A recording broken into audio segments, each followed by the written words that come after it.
Gorgeous gaming, stunning streams, unbelievable bandwidth. Welcome to another Lifestyles of Gagillionaires.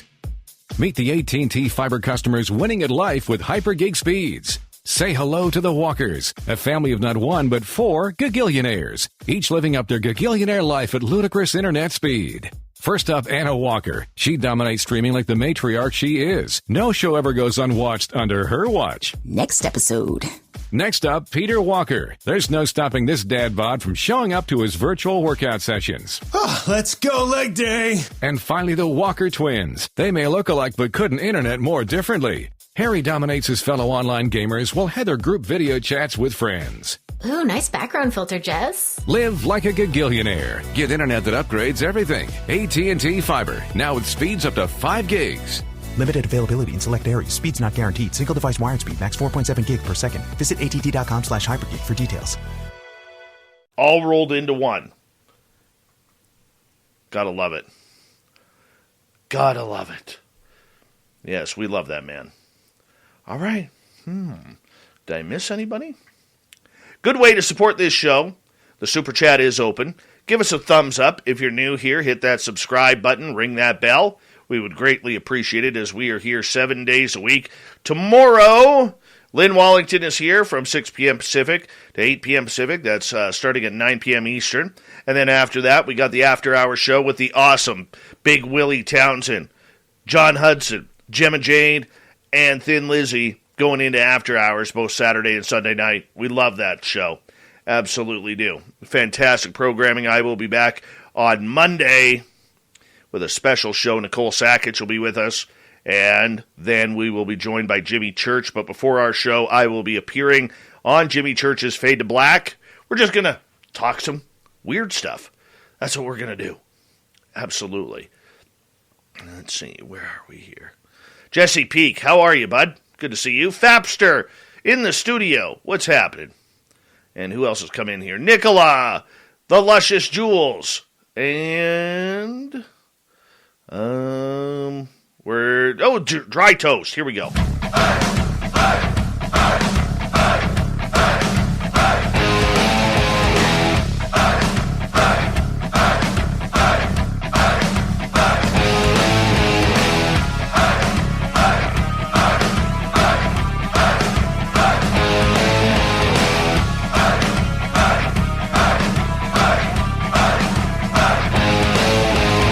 From the mountains of central British Columbia to you listening around the world, this, my friends, is Spaced Out Radio. I am your host, Dave Scott, sitting in the captain's chair of SOR headquarters.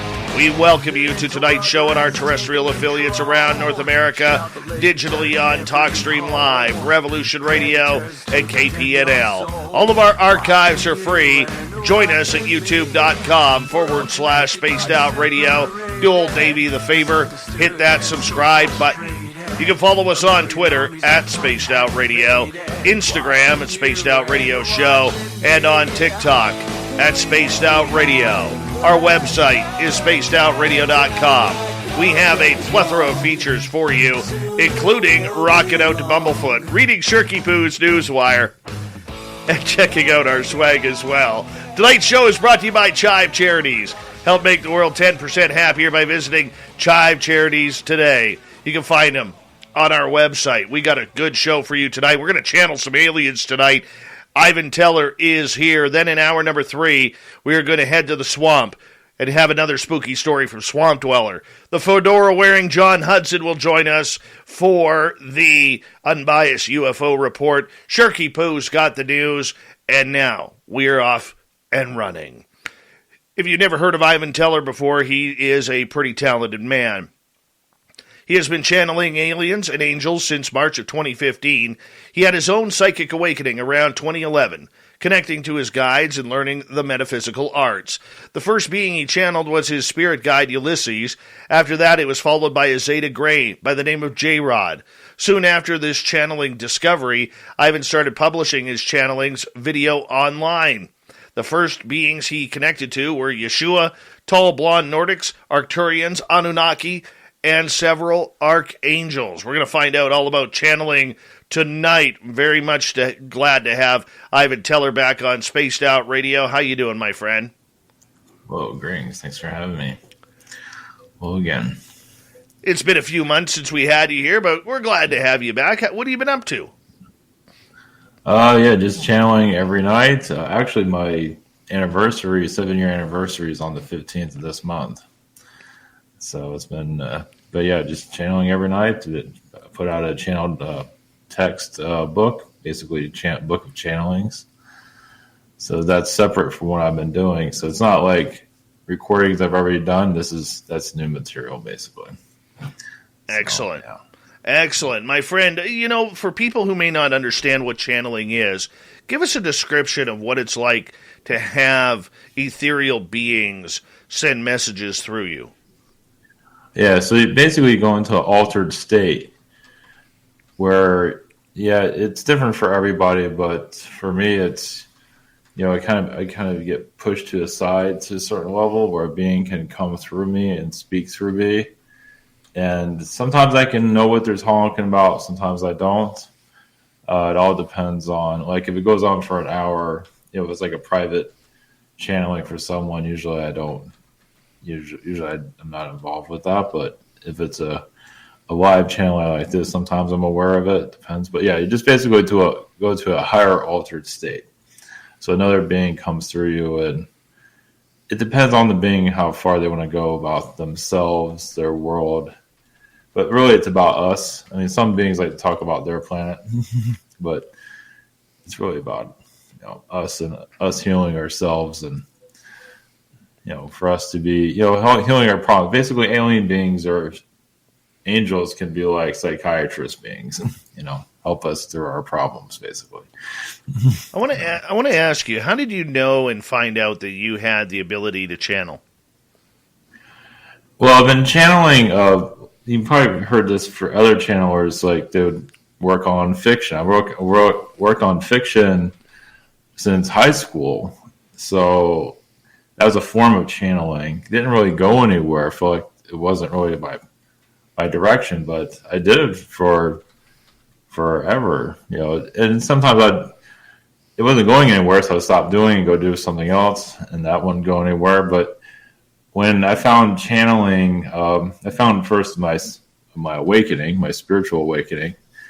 And then when I saw channeling, I've seen it before, but I didn't really, I've seen other people do it, physically. I'm in the same room and see that, like somebody would channel an angel, and you'd see them switch out, and the angel would speak through them. It was very short. But for me, I just I got directed to it at work after my awakening and my second awakening in 2014. I was at work minding my own business, and just it was real quiet, and I got the message of reptilian channeling, and then I was like, where am I been this whole time? Because David Icke and all that. It's like, I should have been looking that up for a long time ago. So I looked it up, and I found somebody channeling a reptilian. It's like, So I just started investigating for a couple of months. I just tapped into aliens like you tap into someone's energy and do a reading for them. So like you would do a reading for a person, you tap into their vibration and, give them a regular reading. Like you do like a metaphysical connection there. So I did the same thing with aliens. But I wanted to, I was guided by my guides, like maybe I can bring these things through me. Because I figured that would be more validation for other people. My thought was to connect to somebody. I knew somebody had an interview that he'd had his own metaphysical podcast, and he interviewed someone with MUFON. So my thought was, so if I can bring a being through me, I can talk to that person. I emailed that person and never got back to me. But I found an audio online of how to channel. I went on YouTube and looked it up. It's like everybody else looks on YouTube for everything. Everything's been YouTube. It's like reptilian channeling, found that on YouTube. This is back in 2015. And how to channel. I found that. So I bought like a $30 audio on how to do it. So I just followed its instructions. long story short, when I finally brought into my spirit guide, Ulysses, I knew this is what I was supposed to do. I didn't know anything else. I just know I should be doing it. That's about it. So, I don't know. That's long story short. I want to ask you, for a lot of people, they think channeling is grabbing a remote control and flipping through the channels as quickly as possible. And to be honest with you, that was my definition of it when I first started. And I had no idea what it was. But what is it like to have a spirit or an extraterrestrial come into your body and speak for you or with you? Well, yeah, first off, everybody has a energy protection around you. So to get through that's why I channeled my spirit guide, because I couldn't get an angel through my energy field. But the spirit guide I was aware of already years prior. So it was familiar. So when you're familiar with some kind of being, a spirit being, it's like you feel their personality that comes through. It depends on the being. Sometimes they just come through for a message, but somebody's there. Now, is anybody else going to believe it? That's up to them. But because the being comes through and uses your vocabulary, but then your voice gets kind of altered, and my eyes, my facial, like I switch out. My hands have to move around a certain way to connect to them. I just have to, you're like an antenna. But yeah, you could say it's like switching channels, though, definitely. Every being has a different frequency. Some alien beings are more psychic than other beings. It all depends on, and every being has their own purpose. So yeah, some can be draining depending on the being. But yeah, you feel their personalities, you feel their energy field. But you feel their intent, which is good for the most part. So, did you ever have any fear in getting started? Because when you are channeling, it's very hard, even though you're grounded, to keep control of what's going on. When I first channeled, I didn't do recordings of it. The first ones I didn't do recordings of, like the first night. I channeled a reptilian being. I saw my arm turn green.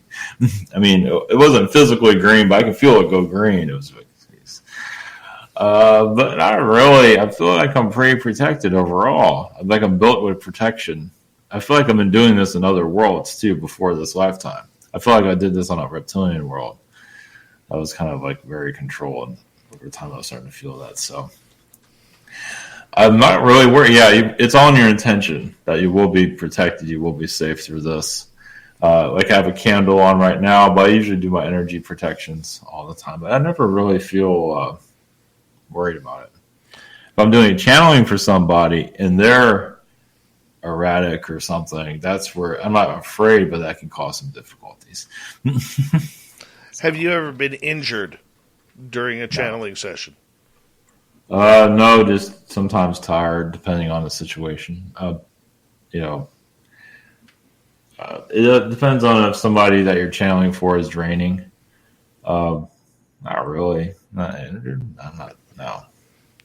Not that I'm aware of. I got injured once. Really? I did. Ouch.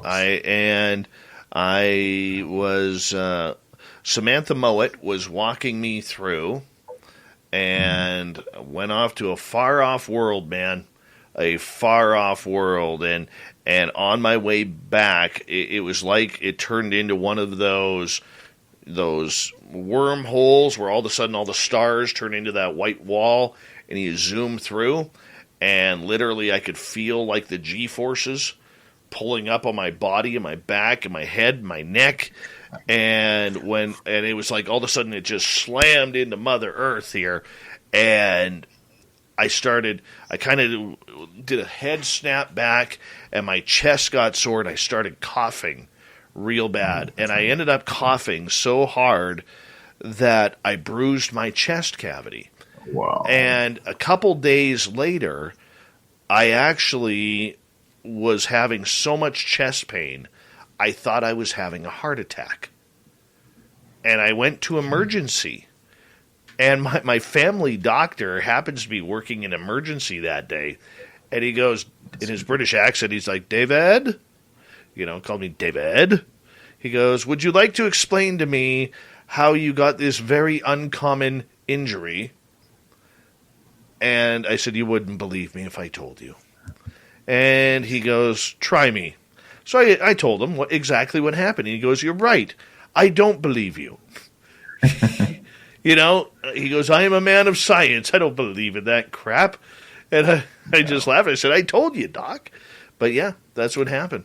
I ended up with a majorly bruised chest cavity. That does remind me of, sometimes I do channelings for people, and I would start coughing sometimes, or something would happen, like a door would close in the background, like stop talking, But yeah, sometimes I get a cough. I remember I did channeling really early. I channeled a mantis being for a lady, and her power shut off right when I brought the being through. It came back on, but it shut everything off. Everything was blacked out just as I brought it through. Many channelers have the ability to, when they're done the next day, it almost feels like they are hung over. The body is sore and drained. You got a headache, almost like a migraine, sore neck. Do you go through that the next day after you channel, or are you beyond that now? Yeah, I think I'm beyond that, but I do rest before this. I do a rest. Anytime I do a channeling for somebody, I rest at least an hour before, depending on what's going on. But yeah, it can be exhausting depending on what it is. But the next day, it all depends. I do it so often. Yeah, usually I am pretty worn out. So I'm so used to it. It's just, I'm just walking around like a football player, basically.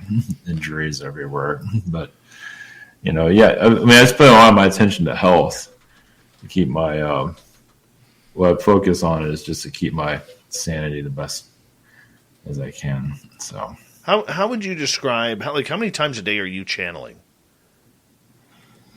Sometimes I can get, for personal channeling, sometimes it's like 6 channelings a day, or not a day, every day, but some days I've done at a convention, I did like 9, 10 channelings in one day. That was rough. After that was when you're feeling it's like, I can't move after this. So, but yeah, usually like channel text, like channeling a book, that can wear you out. And here I'm just by myself channeling. Depends on what it is. It could be exhausting. You just want to sleep afterwards. And I'm not even channeling for anybody. I'm just channeling into the book.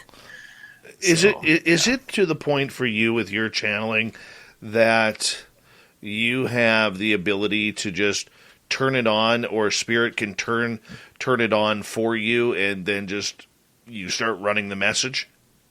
Yeah, as long as I'm well rested, yes. I mean, I can still be tired and do it, which I've done that plenty of times. But yeah, it seems like, no matter what, I can bring in somebody.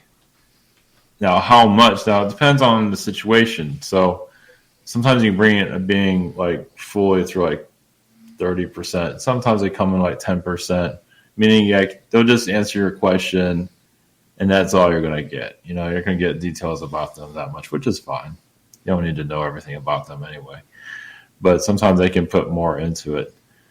The beings are real careful. Like, if you're ready to receive information, they will surprise people. But, if they're asking for something like how did a person cross over, they might not tell you.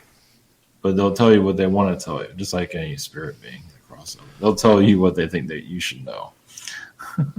I want to ask you this in regards to it. What's the difference between channeling a spirit, like a spirit guide, an extraterrestrial, and a ghost? So a ghost, let's say a spirit. Yeah, so a spirit being that's crossed over, technically a ghost. Yeah, they could be. It all depends. The ones I channel they're different for everybody to pick up on it, because some people can channel someone that crossed over, and they can still remember like certain colors, certain things, like what color shirt did you wear, and stuff like that. Some people can tap into that. When I channeled them, it's like they're done with the. It's interesting. It's like they're done with the physical. It's like they don't even want to hear about it. I mean, they'll talk about your emotions, help you through an ordeal, but they're not interested in the physical realm. Like some people would want to know, like someone just crossed over in the family. It's like, what was their favorite toy that they played with or whatever, like what their sweaters, and these beings don't seem to be that interested. And it can get kind of heavy depending on the people that are talking to them. Because they're very emotional with someone that just crossed over. It all depends. Some people are cool with it. And you can actually, get, what you need out of it. But some people are specific in what they get. Like, did they mow the lawn or something, or something personal. And that's where it gets tricky because they don't always want to talk about that. For an alien being, it can be a little bit heavy depending on what it is, like if it's a reptilian being or a Zeta. It all depends. Yeah, it's similar to a spirit being a lot of ways. So alien beings can be very easy going, very light, but some can be heavy, meaning like a reptilian can have a lot of galactic karma around them. It all depends. But spirit beings are usually the easiest because they're lighter. So they just be like a spirit guide. But it's funny about spirit guides, though. They don't always know anything about you. So it's interesting. It's like they know some things, but if you channel somebody that just crossed over, like a friend, that friend can know more about you than your own spirit guide. Yes. How do you recall your channeling? Because I know when I have channeled, there is a lot of information that I do not personally remember. I need to record it.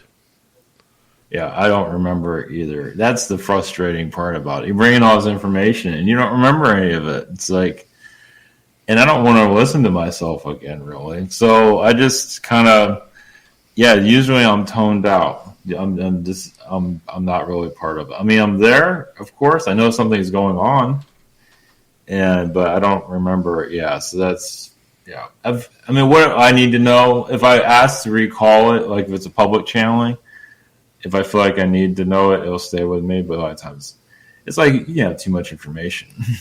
It can really train you out. Do you even know what you're saying, or are you just that tuned out that the spirit is what's speaking through you? Well, I'm doing a public channeling, like here, I can know what I'm saying, yeah.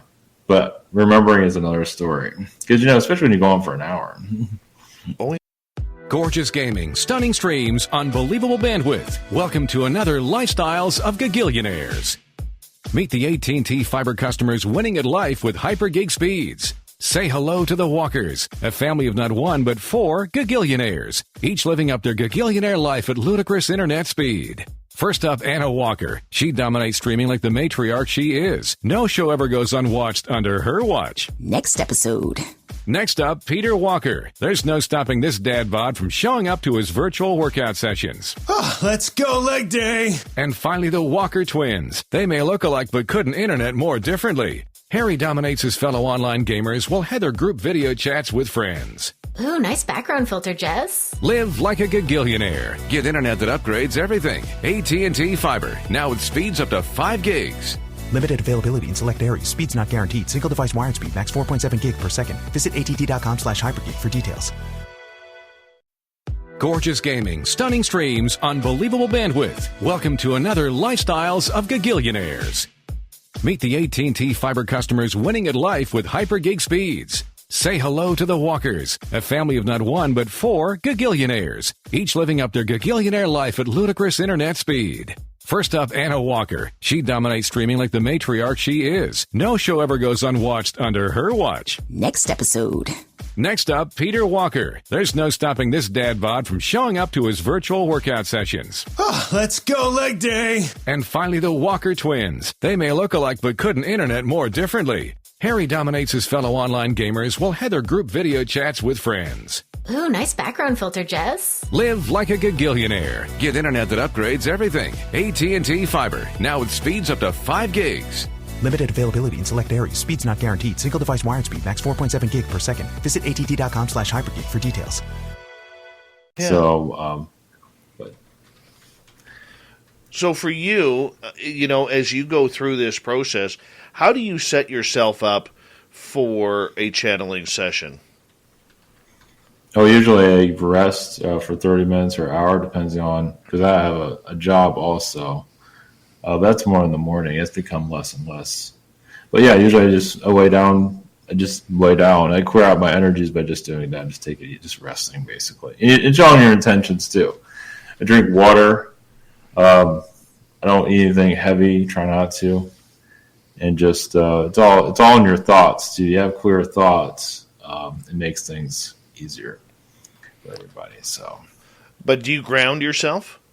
Yeah, I ground. Yeah, protect myself. I do that before every channeling. Yeah, do energy protection. Yeah. Okay, and take us through that process as we got about 2 minutes to go. I do like two shield energies around me, and usually bring light to my root chakra. It goes down to the center of the earth. It connects to the center of the earth. It connects around the earth. It goes through my chakras, and it goes around me. So, and it's all in your intentions too. I do it pretty quickly. I'm used to doing it. I do it every morning also. I do it in the morning when I wake up, and I do it before every channeling, even before I did this. And how does that improve your own spirit and alignment? It just, you clear out any static energy, any being other, you want to connect to like an Arcturian or a Zeta Pleiadian, you're actually connected to that being instead of you're just connected to everybody and you're just overloaded, and it just makes, it's like you're sharpening your connection, you could say. So that's the big one, is sharpening that connection. How do you know when you're ready? The channel, a lot of people they feel like they're ready, but they're nowhere near ready. I mean, for me, it found me. So, I mean, I knew about it back in 2011. I didn't start doing it in 2015. So, I don't know if I was ready back then in 2011. You just become guided to it. If you want to do it, just do it. And if it's not working for you, it's good to keep trying. But it's not meant for everybody, though, as you know. I hear you there. My friend, I'm going to get you to hold on right there. When we come back, we're going to see if we can convince Ivan Teller to do a little channeling for us, and maybe we'll get some questions from our audience to ask any spirit that comes through. If Ivan is okay with that, we will do it. Let's turn up the woo, people. This is what tonight is all about. Channeling aliens, spirits, spirit guides, whatever wants to come through, Ivan's going to channel it for you. Spaced Out Radio continues with the second half hour when we return.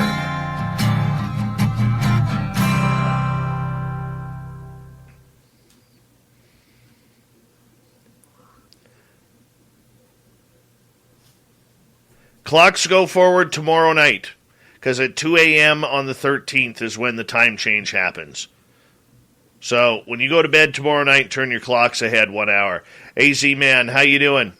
And who else? The gorgeous Diesel Girl. That's gearing down.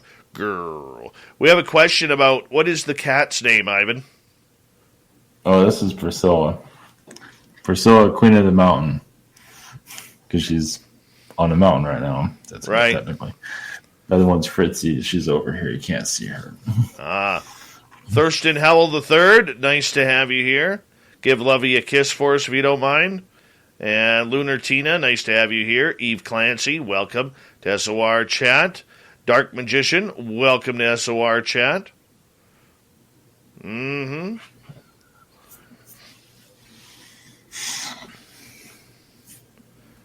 Fap is the only one with still a MySpace account.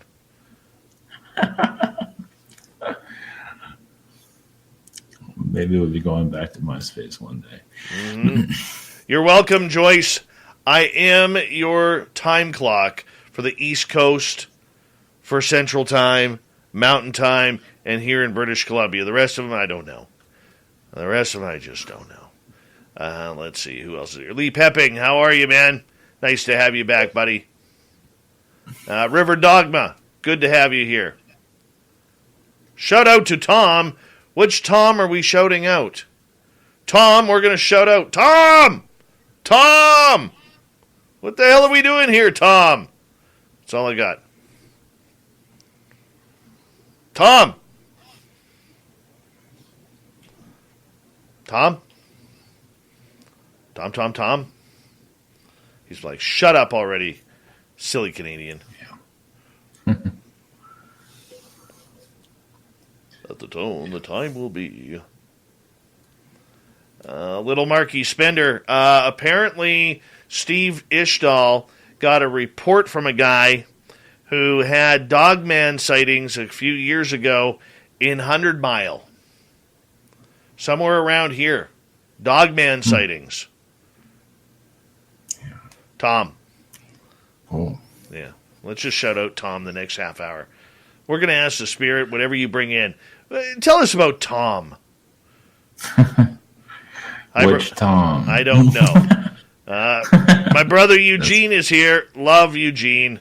There he is. Oh, and that's funny. Eve says, my husband Tom wants to know who's calling his name.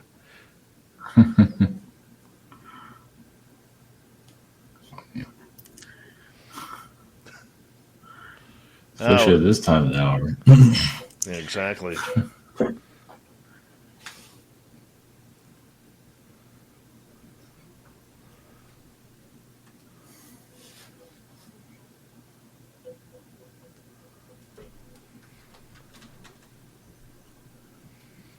We got about about a minute and a half here. Okay. 2 minutes, maybe. 2 minutes? Yeah, 2 minutes.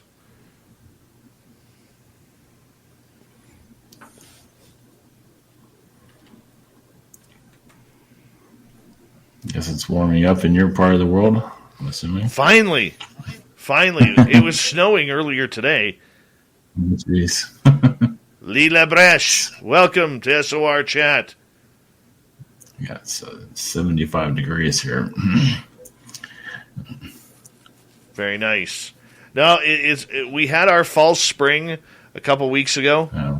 and now we got to go through this cold spell, which should end in the next day or two. And then, let's see, what's the temperature here? It's 31 Fahrenheit, -1 Celsius right now. Supposed to snow tonight and tomorrow. And then it warms up Monday and Tuesday and Wednesday and Thursday. Oh, yeah. Spring is almost here. It is officially lose the hoodie weather pretty soon. That hits at 8 degrees, man. I'm back in T-shirts. Just like that. Yeah, 40 degrees, about 36 to 40 degrees. That's T-shirt weather. Yeah, people here don't know what to wear. Should you wear a jacket? Should I not wear a jacket? They can't figure it out. I hear you, man. New England Dirt Roadie, welcome to SOR Chat. Christine Arsini, welcome to SOR Chat. Ufologist, welcome back, my friend. Thank you so much to our man Donnie, Joe, and Andrew for the Super Chats. The Super Chat is a wonderful way to support what we do on this show on a nightly basis. And don't forget to hit that thumbs up, thumbs down, and if you haven't already, hit that subscribe button. Here we go with the second half hour.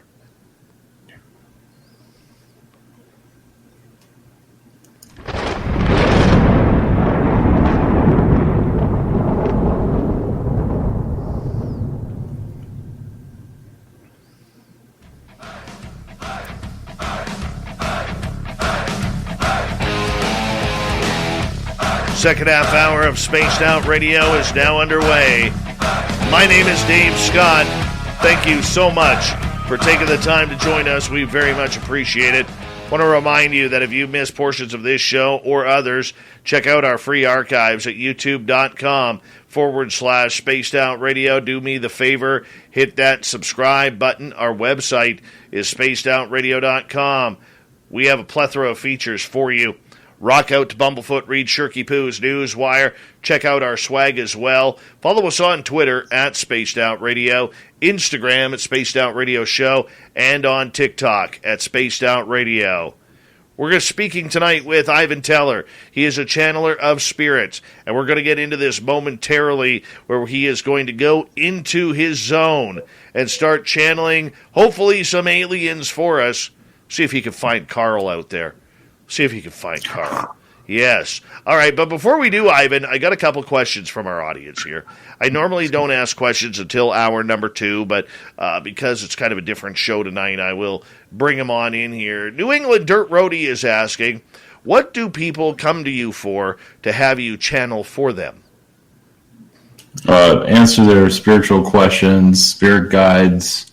Clear spirit guides that are life purpose, to give us some kind of direction, to clear out some of the clutter, so they can connect more spiritually to, their path, to clear out their path so they can, bring more happiness to themselves. It's different for everyone, of course, but it's just basically to get more in tune to the ether realms. So. All right. Well, let's go over to Kathleen here, and she is asking, what is the worst and best channeling you've done? I don't know if I remember. The best channeling is the one I just did, or tonight. Tonight would be the best one. It's always like your what is it? Your best channeling, or your best, is right now, is like, that's what defines you, is your last channeling. So the worst channeling, I don't know.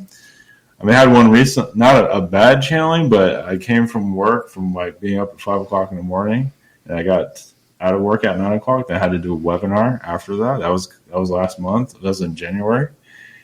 And I was really tired after that.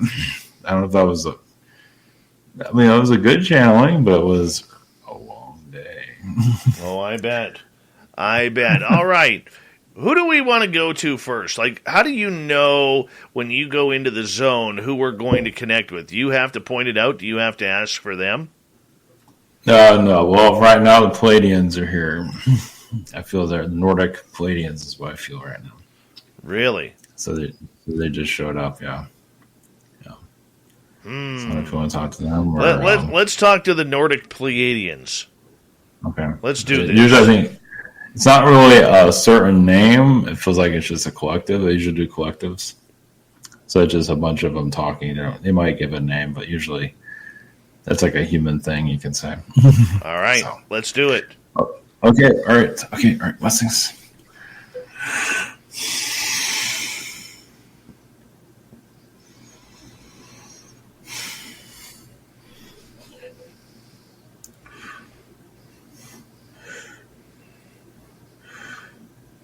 Greetings. We are the Pleiadians. Blessings. Much of our energies are around New Mexico area due to the climate of the earth right now. As you know, there's much going on in the world. So there's just a lot of changes in the air. So our presence here is, yes, protection as much as we can. We can't go beyond certain limits. We have our limitations here to assist humanity, but we are everywhere, along with many other beings. Of course, the feline beings are here also to assist. But we come here to you to connect to your vibrations, to say hi, basically. Well, thank you so much for joining us. We very much appreciate you taking the time to come and sit with us and our audience tonight. For everything that is going on this planet, a lot of people here are very worried about the future of what is going on, whether it would be World War III, whether it would be climate change, whether it would be, are we going to be able to afford to put food on our table very soon? Is there going to be a time very soon when we are able to relax a little bit as a collective society? Yes, eventually, but it is also, even technically, the universe is getting your attention. So it's not to give in to fear. Realize you will find the food that you need. Realize this situation is also to shed what you do not need. Your 2020 had a lot of that. So just moving things you don't need anymore, clearing out clutter. So in this state, it's the same thing. but the beings that are ruling your planet, you can say, is the more that you want to understand it and not have fear, the more that you will grow. The more fear you have, it's going to take longer. Yes, there is a growth there, yes. But it's a little bit harder to, you just roll with it. Do you have a timeline? A timeline of... Will it be exactly? In human years, in months? Oh, for things to... Well, it can happen now. Even, yes, with all the clutter going on in the world, you don't have to let it affect yourself too much. Yes, you have to adjust your life slightly. But it's also to, know there's light, well, possibly 5 years. But that can always change. But what's happening now, we feel is what humanity needs to happen currently. And why does this need to happen? Darkness that has been hiding for a long time has to be seen, has to be released. It's like the dragon needs to come out of the ground. That's what's happening currently. So, for you to find peace, you have to clear out corruption. So that's what's happening currently. Very understandable. Now, where are you located right now? I know you were channeling through Ivan here, but where are you specifically in our universe right now? Well, currently we are around your Earth. We are around the Nordic countries. You say Norway. But we are connecting to you here. We are connected to much of your mountains of Mount Shasta also. Or let me ask you this: are you here often? Is this part of your own scientific duty for the Pleiadian species? Well, it's for our human duty, humanity, to keep humanity going, to give humanity, hope. But more than that, I mean, if humanity loses here, we lose also. So you are part of our DNA, not just as just for DNA, but just you are human, we are human, we are one. You can say. How can we as individuals help out? Because many of us feel very powerless right now. Oh, right now, just help out on your own mental health. To know that you'll be guided to safety if anything happens, and you will make it through. And this helps you connect with friends, family. Fear in the mind can create all kinds of problems, and to heal that and trust the future. Trust that you will be where you need to be in a positive way. So, do you see in this part of darkness right now a lot more death and carnage among humanity before this gets better? Because there's a lot of people wondering what's going to go on. Should they be preparing themselves for other, worst case scenarios? Well, if you feel like you need to prepare, follow your soul journey for that. We feel like you can't really ignore it. Some people are just preparers. They're just there to, be ready for anything. And there's nothing wrong with that. But for those that don't feel like they need to, just follow your intuition. So the more you follow your intuition, the more, you'd be surprised how at ease you can be. Of course, many are very connected to the physical realm, but this is how it actually helps you become more spiritual, trusting their intuition. How many other species are you aligned with in order to protect this planet so we don't screw it up anymore? 19. Who are they? Some of them, we can name some of them. Of course, other Pleiadian beings, Sirian beings, Arcturian beings, even positive Orion beings, some reptilian beings are assisting. There's all kinds of, there's a lot of canine beings assisting your planet, actually. And, of course, the feline energies are assisting also. And why is it necessary and important to protect this planet? Because it's part of the universe of healing a lot of difficulties in the universe. So this isn't the only place where there's conflict. It seems like it's the only place, but there are other places. It might not be as much on the there's a lot going on throughout the universe that they haven't. Many beings come here to settle their differences, and you can say that's what's happening now. And humanity is understanding the darkness, especially within the governments. Many are having a wake-up call, and they're not always realizing how deep this goes. And many are discovering it, but not letting it get to them where it interferes with their health. Is it true what a lot of people believe, that many governments of this planet are run by those connected to reptilians? Well, it's not just reptilians. There are Nordic beings, there are Syrian beings, there are different alien beings. There are insectoid beings. So it's not just reptilians. Yes, but we look at the reptilians as being more of a violent dictatorship rather than a peaceful, loving type of sentient being. Mm-hmm. Well, some Syrian beings can be very destructive also. So you get the Middle East manipulations there. So, but yeah, some reptilian beings can be very harsh, but some can be also very loving. But yes, there is a reptilian presence here, no doubt about it. All right, we are channeling beings through Ivan Teller tonight, talking with a consortium of Pleiadians right now, and trying to figure out what is happening to this planet. What is the purpose of extraterrestrial beings being here, and how long have you been here? Well, we've been here since the dawn of time, since the Earth was created. Gorgeous gaming, stunning streams, unbelievable bandwidth. Welcome to another Lifestyles of Gagillionaires. Meet the AT&T Fiber customers winning at life with hyper-gig speeds. Say hello to the Walkers, a family of not one but 4 Gagillionaires, each living up their Gagillionaire life at ludicrous internet speed. First up, Anna Walker. She dominates streaming like the matriarch she is. No show ever goes unwatched under her watch. Next episode. Next up, Peter Walker. There's no stopping this dad bod from showing up to his virtual workout sessions.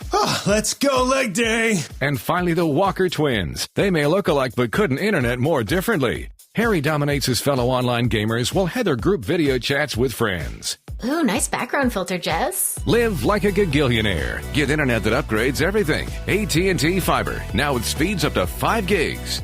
Limited availability in select areas. Speeds not guaranteed. Single device wired speed max 4.7 gig per second. Visit att.com/hypergig for details. No, not now. That sounds like it's gonna cost you. I know what to do. I'm going to CashNetUSA.com. I can apply in minutes, get an instant decision, and if approved, I could have the money in my account as soon as the same business day. When you need money fast, be the hero. Go to CashNetUSA.com to apply for the money you need now. The exact timing as to when your loan funds will be available will be determined by your banking institution. All the beings were attracted to this planet in the beginning. There's always been an alien presence here in some form. You do have a lot of insectoid beings that have a lot of knowledge of this Earth. And it's for soul growth. It's for our growth. Many alien planets, yes, are very positive. They don't have the problems of your world, but we still have problems. And this is how we grow, as to incarnate into your world, to improve our realities, to become, more self-sufficient. I mean, just because you're on a positive planet doesn't mean it doesn't have difficulties, because it can also lose its direction, meaning it can become dark over time. But incarnating in your world understands darkness. How do you get here? Do you fly through portals? Do you fly through wormholes to get here? Mostly wormholes, but yes, interdimensional travel, yes. And how your Bermuda Triangle is one. How long does it take to get here? Depending on sometimes minutes, sometimes hours. Normally it's very quickly. Depends on how you want to get here. Someone can get here with a single thought. But those are more advanced beings. Do you have a choice whether or not you want to come here? Yes. But many do choose it because they know it is part of their growth. Protecting the Earth or being assistants of the Earth it's part of the Pleiadian growth. But not all Pleiadians are assisting this planet, though. Are there we have our own military. Are there Pleiadians walking on this planet right now? Are you able to? Yes, there's several. Yes. As hybrids or as full-fledged Pleiadians? As full-fledged Pleiadians, but they're not normally make themselves known. I mean, they can be seen physically. Usually but nobody will really know the difference. So, how much more advanced are you guys than us here on Earth? About 1,000 years or more. What is your lifespan? About 400 or 500 years, but realize we're in a light body. So we live to, around 30, 40 years old in your time. That's not very long. But we accomplish a lot between that time, though. Okay, so when you are here, are you constantly working or are you constantly, just observing? Well, some observe, they're usually at a wider frequency because they're more distant from your Earth. Those that are ground crew that are here, yes, they're more combat type of beings, meaning they deal with a lot more negativity, but they're used to it also, but they have more of a stronger exterior. But their lifespans can be shorter because of the negativity that's here. Okay, how do you reproduce? Same as you. Same, lighter. But there are also higher dimensional Pleiadians where it's energy, where the beings come through light. That's very high vibration, though. Is there a god or some sort of higher source that we all kind of come from? Well, yeah, every alien culture has their own type of source that they connect to. So, yeah, some do worship, some insectoids worship the essence. They have different names for it. But yes, they know they come from a higher source being. You just kind of know when you incarnate. So the spirit lives on. Have you ever incarnated as a human? Yes. Back in your 1950s. Yes. And much of our collective around the 60s. And how long were you here for? For me, 10 years. It wasn't that long. Oh, wow. And where did you live? New Mexico. Do you remember how you passed? No, but a lot of us do incarnate into places like military, installations usually. At least those of us that are assisting your planet. What kind of keep an eye on? I know I'm jumping all over the place here, but what kind of craft do you use to get here? Normally a saucer, like you see, but usually it's a mothership. But saucers are usually the easiest to obtain. But yeah, there's different forms, but we'll just use the saucer. It's the easiest. Without going into details of everything. And when you say mothership, how big is a mothership? It can be as long as New York City or longer. Or the state of New York. They can always be longer. That is very big. And how many Pleiadians can fit on a ship that size? Thousands, like 20,000. At least, probably more, but it doesn't have to be a lot to do what we're doing. It could probably be 1 million if we wanted to. So the fact that you have reincarnated as a Pleiadian, you were a former human, how many reincarnations or incarnations have you had? On this planet or other places? Or everywhere. Everywhere? Oh, trillions of incarnations everywhere. Most of mine has been Pleiadian, though. But I've incarnated as insectoid beings. Many of us do the human, though. Because of what's going on with the human race here on your planet.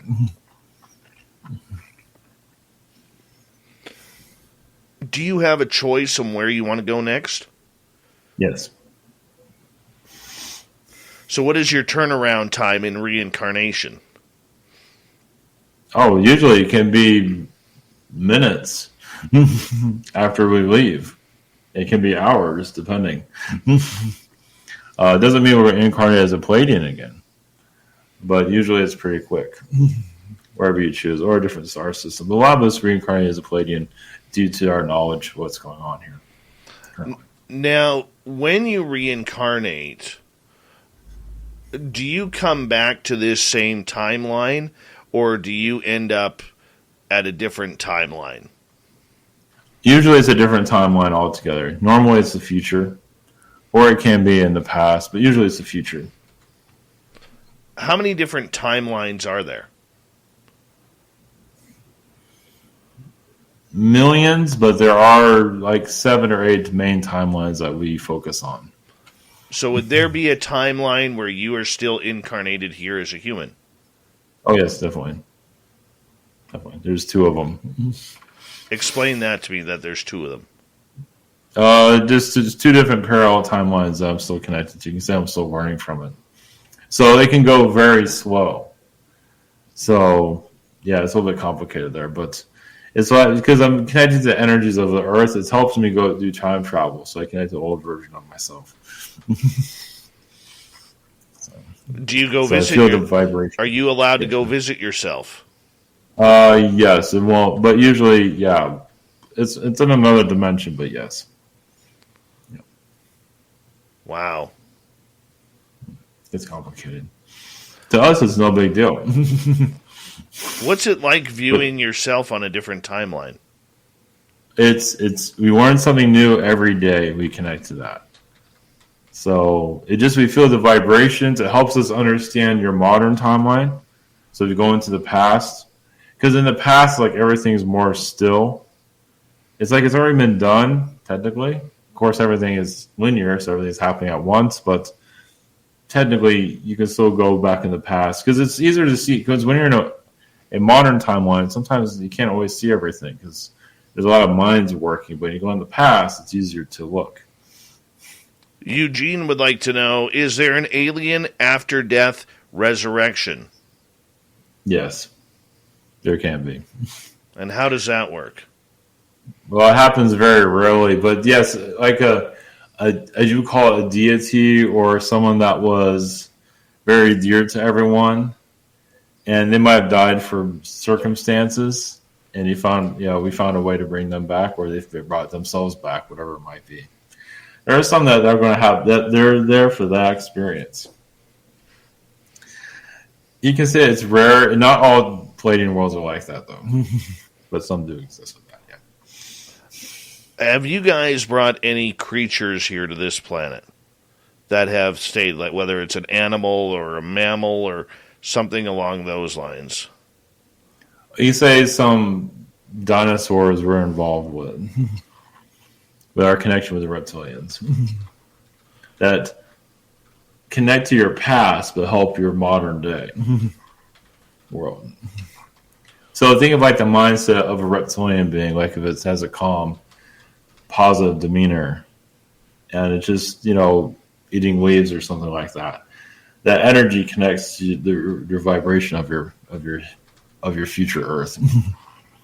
All right. One more question for you before we have to let you go, and we have to go to a break here.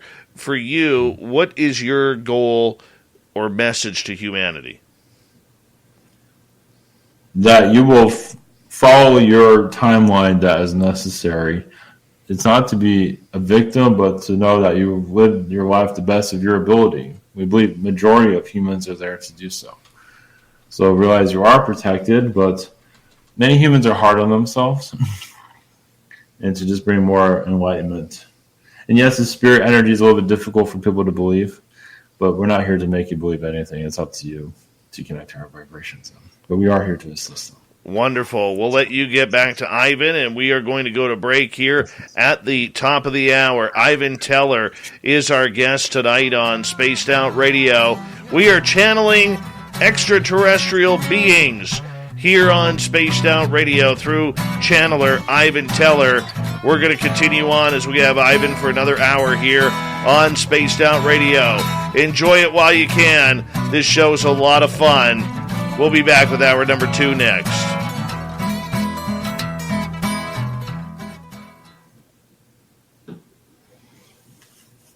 Fantastic. How you feeling? Awesome. Yeah, good. Yeah, it was different. So yeah, good vibrations. Yeah. We're putting a bunch of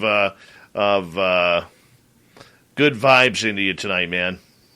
Yeah. Yeah, thank you.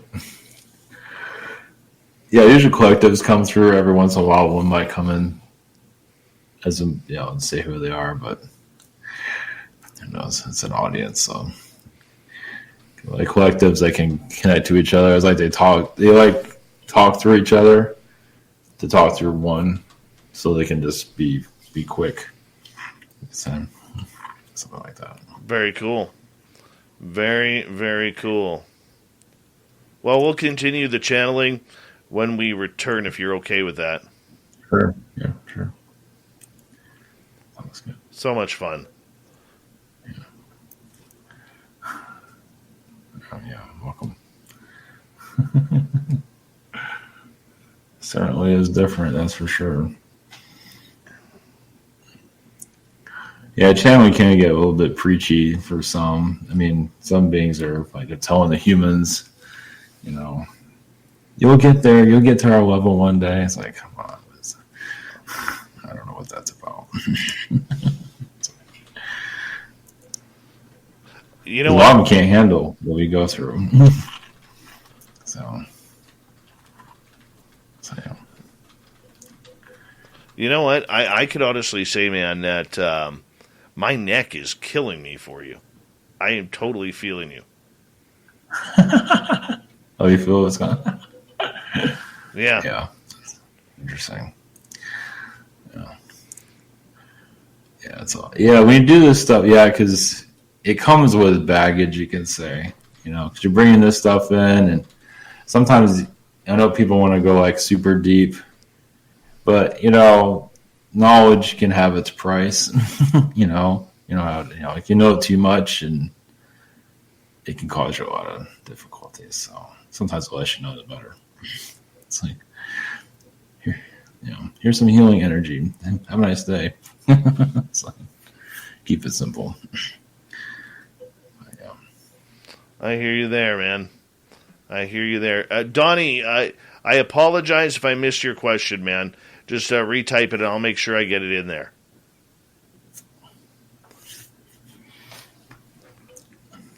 Yeah, but a lot of aliens can't handle what we're going through. That's why we're here. Oh, yeah. We're the superstars. Donnie would like to know the Law of One, the Seth material, Edgar Casey. What are your thoughts?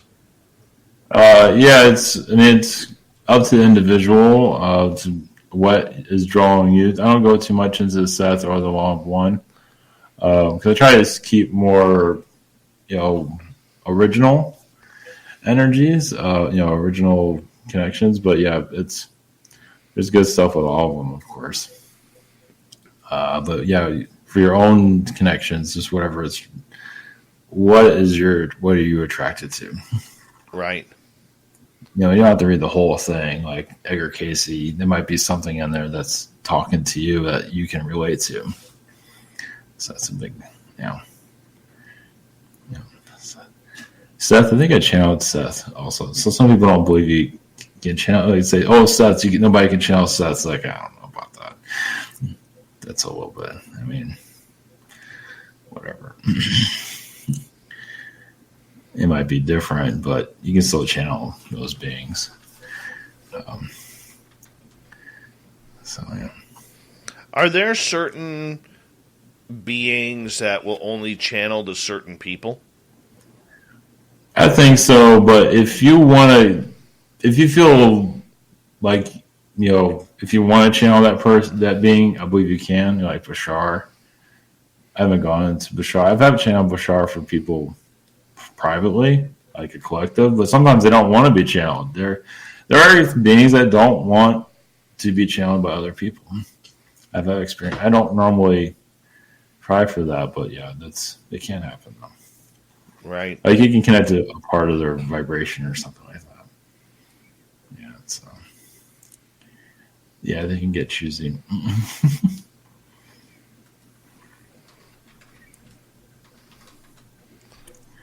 Let's see here. We got about just over a minute here. SJ, what's going on? Where have you been hiding?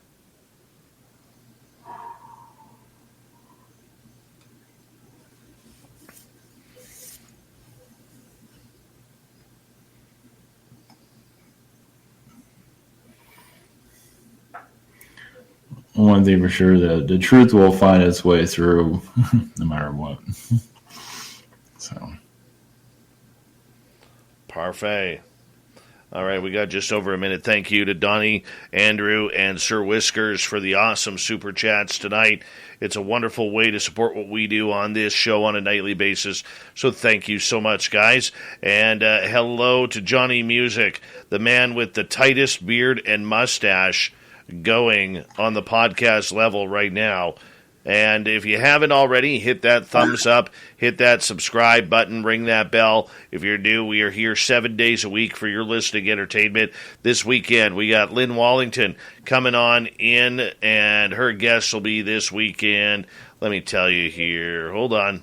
I got it. It will be Soraya Asketh tomorrow, and Ken Goodsword on Sunday. UFOs, all sorts of good stuff coming on up. Here we go, everyone. Hour 2 next. You're listening to Spaced Out Radio with Dave Scott. Follow Dave on Twitter at Spaced Out Radio and on Facebook, Spaced Out Radio Show. Here we go with hour number 2 of Spaced Out Radio tonight. Thank you so much for tuning us in. We really do appreciate earning your listening ears wherever you are on this beautiful planet we call Earth. Hi to everyone listening in on our terrestrial affiliates around North America and digitally on TalkStream Live, Revolution Radio, and KPNL. All of our archives are free. Join us at youtube.com/Spaced Out Radio. Do old Davey the favor. Hit that subscribe button. The Desert Clam has set the password for tonight in the SOR Space Travelers Club. Langur. Langur is your password. Use it wisely, Space Travelers, as the Clam sets the password each and every night right here on Spaced Out Radio. Our website is spacedoutradio.com. We have a plethora of features for you. Rock out to Bumblefoot, read Shirky Poo's Newswire, check out our swag as well. Follow us on Twitter at Spaced Out Radio, Instagram at Spaced Out Radio Show, and on TikTok at Spaced Out Radio. We're channeling aliens tonight. Intuitive, psychic channeler. Ivan Teller is with us, and we're having so much fun. If you missed the first hour, you're definitely going to want to check out the replay on the podcast or on YouTube. Ivan, welcome back. Oh, thank you. How you feeling after that channeling session? Yeah, it can be. It's good. It can give you energy also. So it all depends on what's going on out there in the chat and everything, but it's all good. All right. Evan would like to know, does any government have mind reading or time travel technology right now that you know of? Yeah, I believe so, yeah. Connected to Project Montauk. And you can get some, that's true, you asked about like what's the negative. I've got Project Montauk, I got an energy attack from that a year ago. So yeah. What happened there? That's part of like Stranger Things.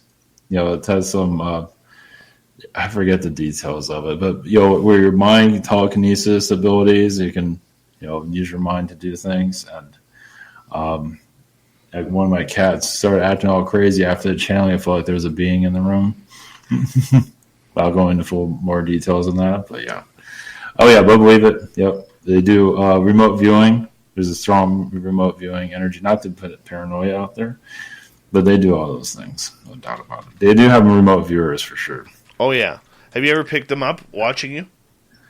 Yeah, in the past. I haven't really. I know they're around. I know reptilians are around me. Like when you sneeze out of nowhere, it's like you're thinking about something, or usually something's around. So, yeah. But yeah, governments and all that stuff. Awesome. Awesome. I have a lot of requests to have the felines come through. Oh, interesting. I was feeling that. That's interesting. That's different. I wasn't expecting We've never channeled felines on this show before. Are we going to be able to understand the meow, meow, meow, meow, meow?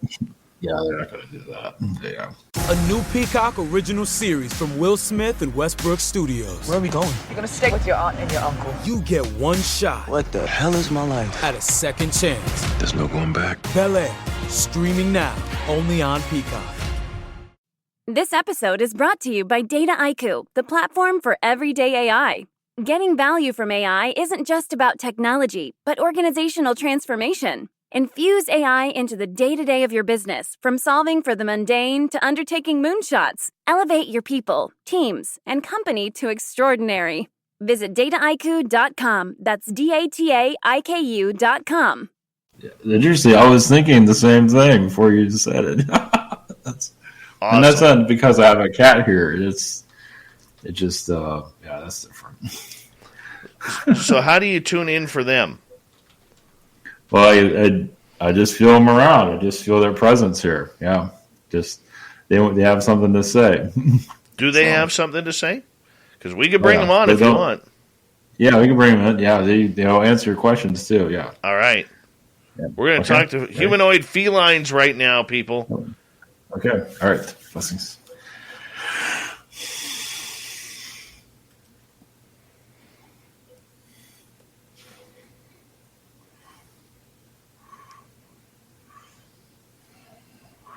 Greetings to you. We are the felines. I am a tiger being. You can call me Montauk. Greetings to you. Now realize we use names that we've heard. We don't use our real alien names, and no reason for that. But yes, we do protect the earth. We don't normally say we don't normally make a presence. Because it's a human ordeal, but we are behind the scenes. We're like the elders, And besides that, Palladian beings always want to listen to us. But greetings, if you have a question. Greetings to you, and could you please tell us where you are from in our universe? Oh, I am a Weiran feline being. And so, would we recognize you if you were here? Yes, a very beautiful looking feline being, tall, usually 7-8 feet tall. We don't have the problems of your world. We do have difficulties. We have learned to keep ourselves out of trouble. We understand manipulations. We've been through what your world's been through. Trust us, we've been through a lot of it. A lot of our worlds did not survive what your world's going through right now. So what brings you to Earth right now? Because it's unique for us to connect to you. That's why we're here now. But we do a lot of rituals to heal the human spirit. So even some of your religions have some of our energies to basically, but to connect more in a positive way, basically for healing purposes, to get through the hardships. So some of our vibrations has been remembered here. There are feline beings that have caused difficulties here during your Egyptian times, but some of them did enjoy being worshipped. And they're still here, of course. There's a question from one of our listeners who is coming in. Donnie is asking you, what is one thing you don't understand about humans? One thing? I think there'd be a lot of things. Obsessed with material possessions. It's like the possessions own the person. It's that it's reliance on these possessions. Now, understand the technology, the phone. Now, some are afraid of it, but it is a communication to others. Until you learn telepathy, it is a communication device. So we understand that. And there might be some obsession with it. But material possessions, some lose themselves with it, like with their clothes. It's like they become their clothes and they kind of don't want to develop themselves. It's like, here, I'll put on all these nice clothes so nobody can see me. That happens a lot. Oh, goodness. Are you a being that is here to help protect the planet? Are you here to study? Are you here to make sure that every cat has a home? What brings you here? To keep the world from just destroying itself. We can't interfere too much. We have to let humans, like what's happening with the war. For our species, we step back. And as you hear, some aliens want to step forward, but for us, it's like humans need to learn these lessons. We have to. As much as we want to help, we feel it's best to just let humans fall down. And then we'll be happy to help you get back up if you even want to be healed. Many don't want to be healed. So, but to heal the chaos, some humans don't want to see the beings causing chaos here. So that's why we are here, is to help you. Humanity, yes, realize many aren't wanting to know, but for those that want to know, we are here to help with that. Why are most alien beings watching from the outside when everything is so dangerous and conflicting down here? Well, many are actually working within your Earth. There are feline beings that are working with the Earth also. Literally in it, like around the core of the planet, to keep the core from the planet from imploding due to all the negativity here. But there is a lot of feline frequencies here, but many alien beings are here. They just don't make themselves known. Well, because once an alien starts showing itself, it's like, oh, wait, we'll just go to that being for help all the time. Help us. We'll worship you to get us out of this situation. So that's another reason why they don't show themselves. Is it something? Is there a lesson that we need to learn on our own? There's many lessons of self-reliance. Yes, many of you are going more spiritual, understanding that you're not alone here. Obviously, many here are not accepting that. But just the corruption alone on your planet, instead of being angry at it, the more that you understand it, because many don't want to understand it. They want to be angry instead. If you remove that anger, just want to heal it. Healing the darkness here. So many aren't wanting to do this. Some are going through a victim mentality. It's complicated. But we are here for that. We're here to help you if you want to be helped. But we work behind the scenes on that. Because it's like you help a kid walk. Not that we look at humans as children, but it's like you want the child to walk on their own. Not that we're seeing you as children at all, far from it. Donnie is asking about black holes. What is up with them? What are they about? Yeah, they're connecting to other dimensions, of course, other universes, other parallel realities. There's actually other versions of Earth in those black holes. So usually, a ship from your dimension will probably just get swallowed up and destroyed, most likely. It might end up in another dimension, possibly. It all depends on the frequency. Black holes are kind of like trickster energies, you could say. Most of us know how to handle it. We do monitor black holes to even help beings from not getting involved with it, because not everyone knows about them. It's like going into the Twilight Zone, you can say. All right. Are you reincarnated beings as well? Yes. During your ancient times. Have you ever incarnated on Earth? Yes, as a Mohican, connected to the Indians, basically American connected to your Indians, that understands your Indians. In America, actually, during your 1700s. And that's your last time here? Yes.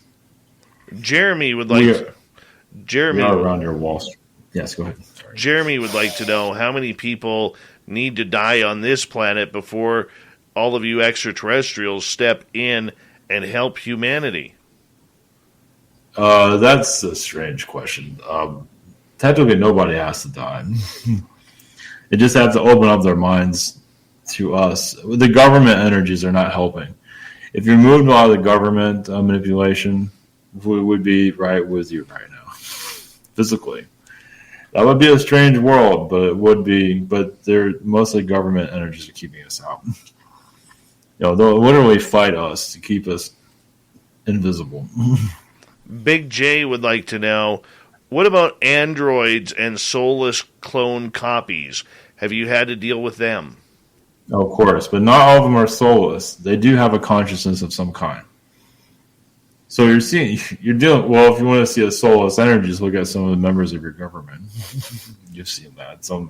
They have a soul, but it's a directed soul, meaning it has an agenda connected to it. So yes, it's not an easy, yes, your world has a lot of that, as you can tell.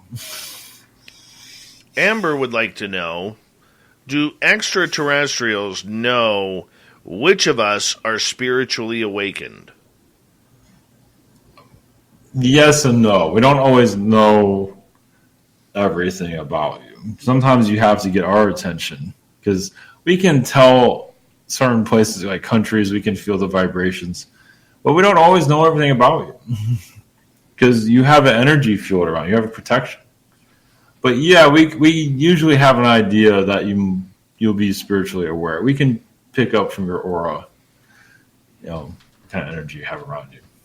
All right, let's go back to Donnie here. What about Jesus? What's the deal with this guy? He's a savior for others.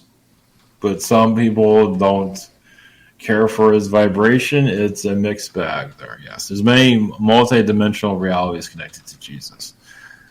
So yes, he was here, but others say he was not because they're connected to realities where he wasn't. So you connect to the version of Jesus that works for you.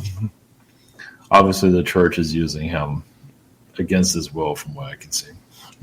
Against his will. That's very interesting. How much influence did you have as a species during Egyptian times? Much. Now, there are a great deal, basically, for spiritual awakeness, to remember the spirit. That's why the cats were loved. Of course, some cat beings took advantage of humans, and yes, part of the Catholic Church, became controlling over humans. So some felines abused it. So there is kind of a cat and mouse war here. Nicole, they're going through their own growth. Okay. Nicole would like to know, do you like humans practicing Heis or CE5? Is it a good path forward? Yeah, it seems to be fine. Depends on the individual. It seems to be fine. It's not for everybody, of course, but it seems to be decent energies. Yeah. Why can some people see you and others cannot? Some are psychic. That's part of their path, their mission. So it is a distraction, though. I mean, they see us, but it can become overwhelming. But some are healers, and it's some that can't live without us. When you can't see us, that means you're here to focus on the physical. Pinzer Flackton would like to know, does Bast actually exist? Yes. That's all I have to say on that. What about Atlantis? Oh, definitely. Atlantis is still around you. It has not left. It's just changed its form. What do you mean by that? Meaning it's part of your government, it's part of your architecture, your cathedrals. It has not vanished completely. Where is it located? Well, it's within the beings themselves. Like the cathedrals, how they've been built. Yes, there's a Tartarian energy, but a lot of that's Atlantean energy also, Atlantean technology. Did Atlantis sink into the water, or was it built on a rocket ship where it was able to launch into space? No, it went into the sea. But a lot of the Atlanteans did survive. And they become more part of secret societies and became more hidden. But not all Atlanteans are like that. Some did stay among you to help. D Ocean would like to know, what do you eat on Lyra? Usually it's vegetables, it's greenery, like you do, like a vegetarian, or a vegan. But a lot of us don't eat at all. It depends on the vibration you're at. We don't eat, we don't have to eat. We're at a higher frequency. But if we need energy, usually some kind of food, but it's very little though. What about water? Energy, but yes, there is purified water that we drink from. Yeah. Have you ever taken a species from this planet and given it new life on Lyra? Well, I haven't personally, but some beings have, yes. So they take the soul and take it to another place, yes. Against their will, some have, yeah. But some have been willing to go. It depends. But if it's a physical being, that does happen. But usually the Greys are the one doing that. What is the reasoning behind so many people vanishing without a trace on this planet annually? That's, yes, a complicated one. Some of them are going to other planets, yes, as slave races, toward the vibration of your planet. So, but some are part of, your inner Earth, like a secret society within your planet underground. There's some of that, but a lot of them are off planet. Will most likely never be found. Gary would like to know, are there any breakaway civilizations currently here on Earth? Such as Alien, you're speaking of, or yes, but secret, of course. It's the Dutch, isn't it? Be honest. It's the Dutch. We can't go into full details. Yeah, I knew it was. I knew there was a reason why I didn't like the Dutch. I'm just saying. Donnie would like to know, what surprises you most about humans? The kindness. Humans are, especially like in time now, it does bring out the good.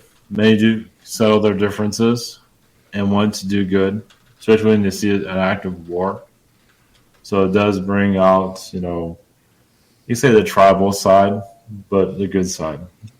Some need this type of reset to find what is most important. They get lost in the clutter, as you all know. We have 2 minutes left here. Anne would like to know, in one of your incarnations, did you meet Queen Hatshepsut? Yes, but on another planet, though, yes. Still learning from her past, her mistakes. But a lot of these queens do continue on other realities, but nothing like they have been on this planet. I mean, it's just, they're queens there, but not to that magnitude. But they are still, they're still growing like everyone else, but many do like their leadership. Excalibur would like to know, what are the UFOs doing off the Baja coast every day? Shifting the vibrations there. There is a lot of portals that open up. A lot of it's military government that they're trying to heal, actually. Big J would like to know, have you ever heard of Project Serpo? Of course, yes. We don't really agree with it that much. It doesn't have the best vibrations around it. It doesn't have the best intentions, as some of you might know. Jan wants to know, what will the future hold? Well, for some, it's going to be chaos because that's what they need for their experience. For some of you, it's peace, harmony, and connecting more to yourself and more discovering your love for yourself, your inner love. But some can only learn through chaos. All right. Amber would like to know, do ETs connect with other beings like Bigfoot, fairies, or mermaids? Yes, all the time. I mean, we see a fairy every now and then, but yes, we do. Some beings love Bigfoot. That's all they connect to. Like some feline beings, that's all they want to do is talk to Bigfoot. And some of us just see the Fae. It all depends on what's going on in your planet. Usually we connect to just the feline beings or the Pleiadians, but usually we connect to our own race. But every once in a while we'll connect to a mermaid being, depending on what's going on. Like they'll talk to us, or we will see them and say hello. Wow. I'm going to get you to hold on right there because we do have to go to break here and pay some bills here on Spaced Out Radio and take a little break so we can catch our breath. And we're very, very appreciative of you coming on in here. Ivan Teller is channeling beings from a feline race right now. Yeah, it's happening. It is going on. We are channeling all night long here on Spaced Out Radio. Well, at least for another 30-odd minutes. What a great show this has been so far. Keep your questions coming, audience. We'll channel one more time before we have to say goodnight to Ivan Teller. Spaced Out Radio continues right after this.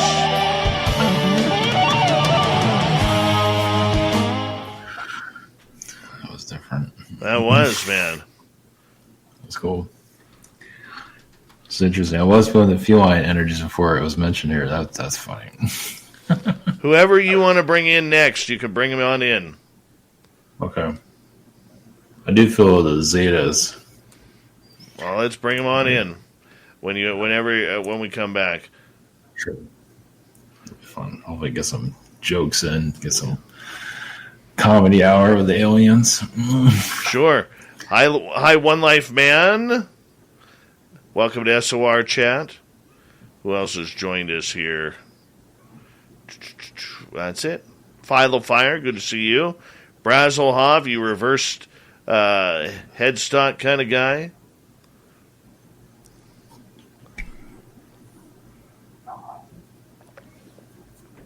Thank you, Kira, for the awesome super chat. Along with Donnie with 4. Jeremy. Little Gary Dutchman with his very American beard. Sir Whiskers and Andrew, very much appreciated. Yeah, the Zetas get down like that, Donnie. The Zetas get down like that. We're going to bring it. We are going to bring it. So excited. My neck is killing me. Thank you. Wow. Damn. Jeez. Anybody feels like... Kira, if you're feeling like sending me some Reiki right now, I would totally take some on my neck. Hi, Cyan. Something's up. I wonder what's up. I wonder what that's about. Vanner Smith, good to see you. Maybe the inner Zeta is trying to come through. Who knows? Who knows? Finding the right person for the job isn't easy. Just ask someone who hired a lounge singer to be their office receptionist. Hello, this is Mickey Marquis, and you've reached the office of Doug & Associates. Thank you very much. Catch me Tuesday nights at the Hotel Johnson. Hello? But if you've got an insurance question, you can always count on your local Geico agent. They can bundle your policies, which could save you hundreds. Doug & Associates, this is Mickey Marquis. Hello? For expert help with all your insurance needs, visit geico.com/local today. Gorgeous gaming, stunning streams, unbelievable bandwidth. Welcome to another Lifestyles of Gagillionaires. Meet the AT&T Fiber customers winning at life with hyper-gig speeds. Say hello to the Walkers, a family of not 1 but 4 Gagillionaires, each living up their Gagillionaire life at ludicrous internet speed. First up, Anna Walker. She dominates streaming like the matriarch she is. No show ever goes unwatched under her watch. Next episode. Next up, Peter Walker. There's no stopping this dad bod from showing up to his virtual workout sessions. Let's go leg day. And finally, the Walker twins. They may look alike but couldn't internet more differently. Harry dominates his fellow online gamers while Heather group video chats with friends. Ooh, nice background filter, Jess. Live like a Gagillionaire. Get internet that upgrades everything. AT&T Fiber, now with speeds up to 5 gigs. Limited availability in select areas. Speeds not guaranteed. Single device wired speed. Max 4.7 gig per second. Visit att.com/hypergig for details.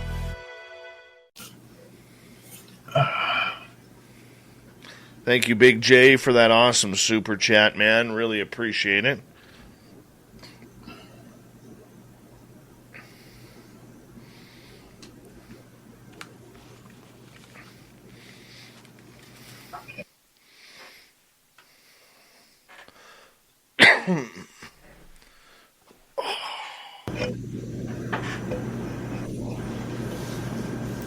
Oh, we just had just a click in audio there. Gorgeous Pam Smith, welcome back.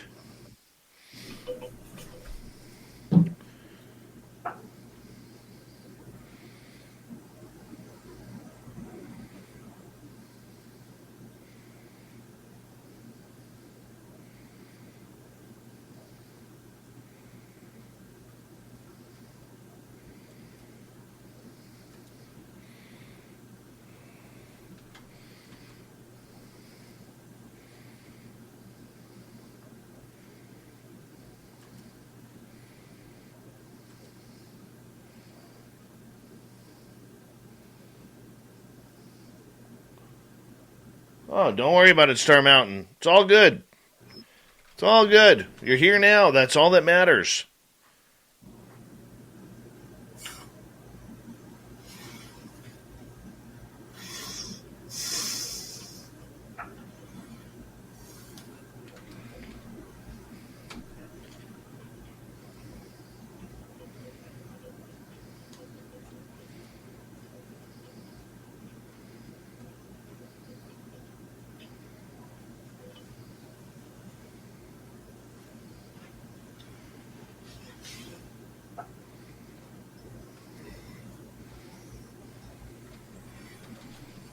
All right, we got just over a minute here. Okay.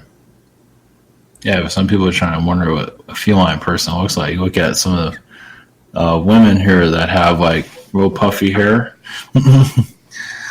Some of them have they look like cat people.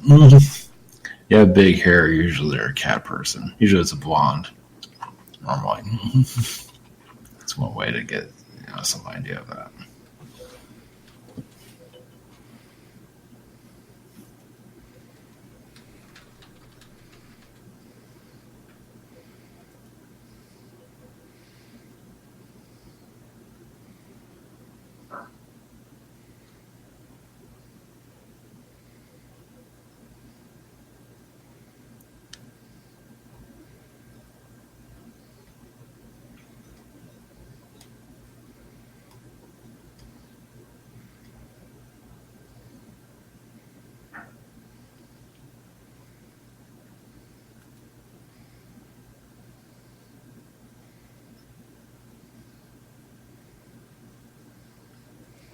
All right, about 15 seconds here.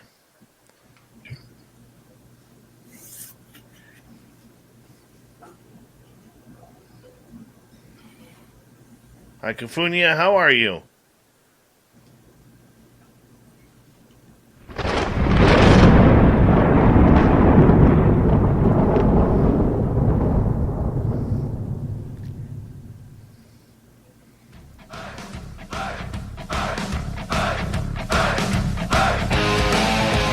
We passed the halfway point of Spaced Out Radio tonight. Good to have you with us. My name is Dave Scott. Very much appreciate you tuning us on in. Want to remind you that if you missed portions of this show or others, check out our free archives at youtube.com/Spaced Out Radio. Do old Davey the favor. Hit that subscribe button. Our website is spacedoutradio.com. We have a plethora of features for you. Rock out to Bumblefoot, read Shirky Poo's Newswire. Check out our swag as well. Follow us on Twitter at Spaced Out Radio, Instagram at Spaced Out Radio Show, and on TikTok at Spaced Out Radio. We continue on tonight with our good friend Ivan Teller. He is a channeler, he is an intuitive, and we've been channeling extraterrestrials all night long so far. Do you believe it? I do. Why not? Why wouldn't aliens communicate with us? We're good people around here. Ivan, welcome back. Okay, thank you. You're going to bring in the Zetas now. Sure. Yeah, I feel the Zetas around. It's kind of a controversial group, but that's okay. Bring in the positive energies from them. So, all right. So, all right, blessings.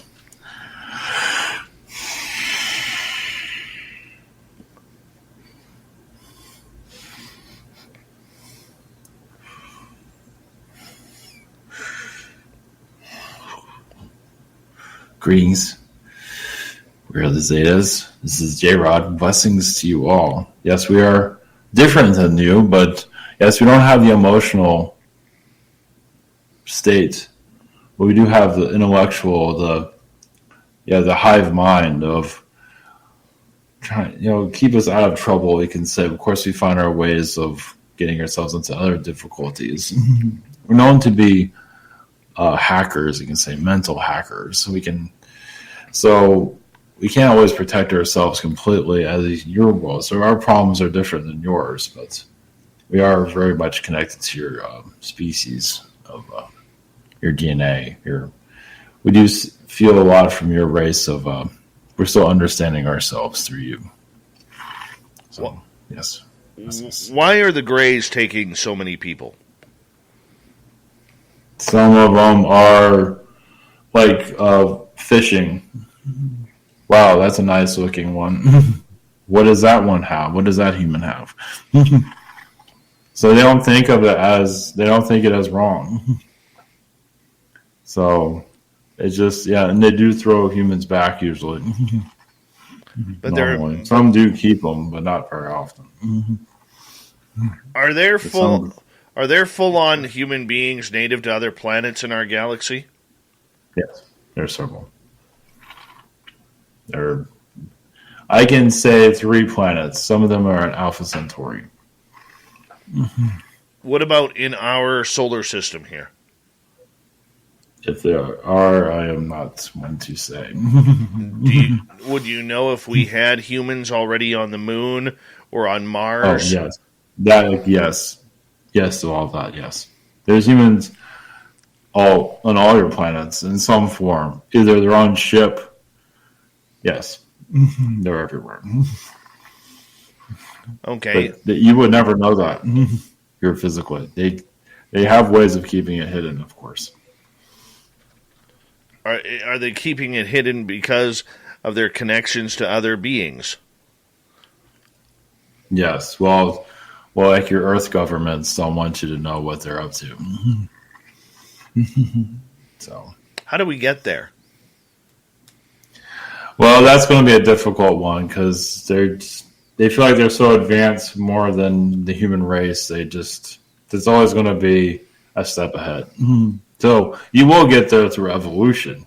You'll start to realize it over time, but not in your lifetime, though, from what we see. Because you're being kept back into the past. Meaning your technologies, as you know, your own spiritual connections are kept primitive. I mean, some of you are advancing, yes, but most of the human race isn't advancing. Done by design. How many different forms of grays are there? Hundreds, thousands. There's always a new gray somewhere. There's a leopard gray. There's a dolphin gray. All kinds. Okay, which are the ones taking the people and doing all the scientific tests? Because there's a lot of people upset that their butts got probed. Those are more government government Project Montauk, the MyLab grays. Some of those are humans doing those things, but not all. Usually it is a gray. Usually those grays have been taken over. Similar to like what happened with the Nazis. Yeah. Now they've been around throughout history, but it's gotten worse recently. Pinzer is asking, I've heard of a race called the Turians. Are they real? Yes. They're not. I believe they're a Nordic race. I do see some dolphin energy connected to them, but yes. That's your specific race, though. There's not that many of them here. Do we all, as humans, have a specific race? Yeah, a lot of you have race. I mean, a lot of you are part of the same group, but there are certain people that have just races that no one's ever heard of. And for her to tap into that's something personal. It's a good sign, though. It's a good connection there for her. Does your group have the formula for clean, abundant energy, anti-gravity, clean fuel sources, or any medical tech advancements? Yes, but it's not allowed to be public currently because it's too advanced. But those that are working on it can't seem to get it to work properly for the masses. Of course, that's what they would say. But yes, all of that's here, but they're only going to allow certain parts of it. They don't want you to advance too soon. Donnie would like to know, so for you guys, what do you not understand about humans?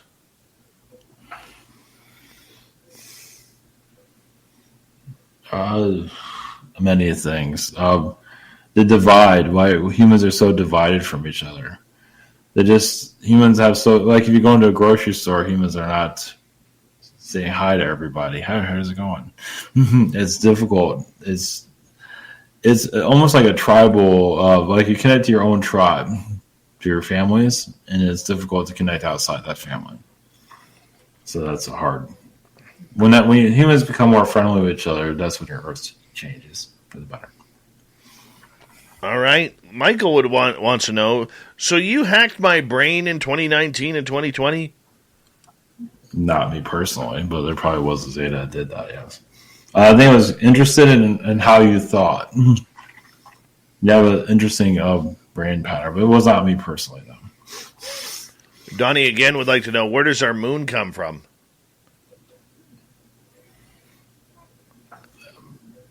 Mars. There's a lot of Martian energy there. We can say it passed through Mars to get to your planet. Let's put it that way. Kim would like to know, will our planet be taken over by a new world order? I think it's already happening now. A version of it is happening now.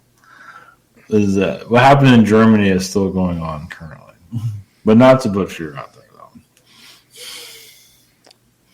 D. Ocean would like to know, how do you tell which grays are synthetic? It's what you feel from them. Obviously, you don't see many of them. Of course, even synthetic ones still have a consciousness. It might not be a lot of a very complicated consciousness, but it still has a consciousness. So it's what your intuition is telling you the first thing you see it. Follow-up question from D. Are the Orans active on Earth right now? Yes. But not a lot. But yes. Just there's very few of them here, but yes. They're mostly off-planet from what I can see. Sir Whiskers wants to know, are we heading towards becoming spiritual chemical beings rather than physical ones? There's always going to be a half of that. Yes, more humans become more spiritual, but there'll still be many that are very physical here. But more of the spiritual energies will open up. It's happening now. It just takes time. Nicola would like to know, how long does it take you to travel here, and what type of powder do you use? I don't know what the powder means. I'm not understanding that, but a nice couple minutes. A nice talcum powder. Oh, how we smell? I smell like a new car. Not really. I can smell pretty bad, actually.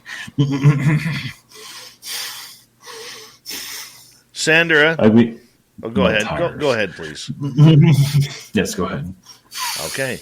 Sandra would like to know, is there other Earth-type planets out there?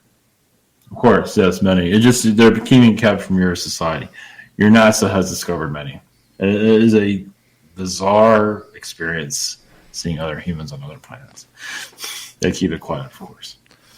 Cyan would like to know, can you describe how a synthetic quantum environment works? It's always live. It's similar to your Earth, but it's always mechanical, of course. It's always building and creating, even if it's not creating like you have, but it's always wanting to do something new. But it does have a lot of limitations to it. It's kind of like a factory, you can say. It is cold, though. Very cold. A follow-up, well, then you must be Canadian, because we can handle that. Cyan would like to know, why do the grays smell bad? It all depends on the gray. I mean, it's just our DNA connected to your Earth. It's just we're just different. I mean, it shows you how human we are. Humans smell too, so it depends on where we've been. Space travel, we don't shower much. That has a lot to do with it. Joe would like to know, is it okay to fight or kill aliens that take us against our will? That's up to you individually, but there is a karmic tie there if you do kill an alien. But it's between you and that alien. You don't have to kill an alien if you don't want to. Amber wants to know, how many continents are there actually on Earth? I don't know if I have the answer for that. More than what you have right now, but they're hidden, of course. Excalipurful is asking, is there a way for humans to find portals or spots where aliens cross over from other universes? Well, the easier ones are Sedona and the Bermuda Triangle. But portals can be in your backyard, depending on where you live. You can feel the vibration. And it just depends on how spiritual you are. You can't pick up it's how connected you are. You can't pick up portals everywhere, actually. They're usually around mountains and the woods. Star Mountain would like to know, what percentage of our world population are legit humans versus non-human entities? Oh, it's like, yeah, humans are 90%, 95%. The rest are alien. Jesse would like to know, what ET is coming through portals to show humans visions? All kinds. Usually it's the Pleiadians or the Arcturians, but it's all kinds of different. Even insectoid beings do that sometimes. I would say all of them do that. I love this question from Dark Magician. What's the iPhone 1000 going to look like? Is it zoom like a vacuum so fast?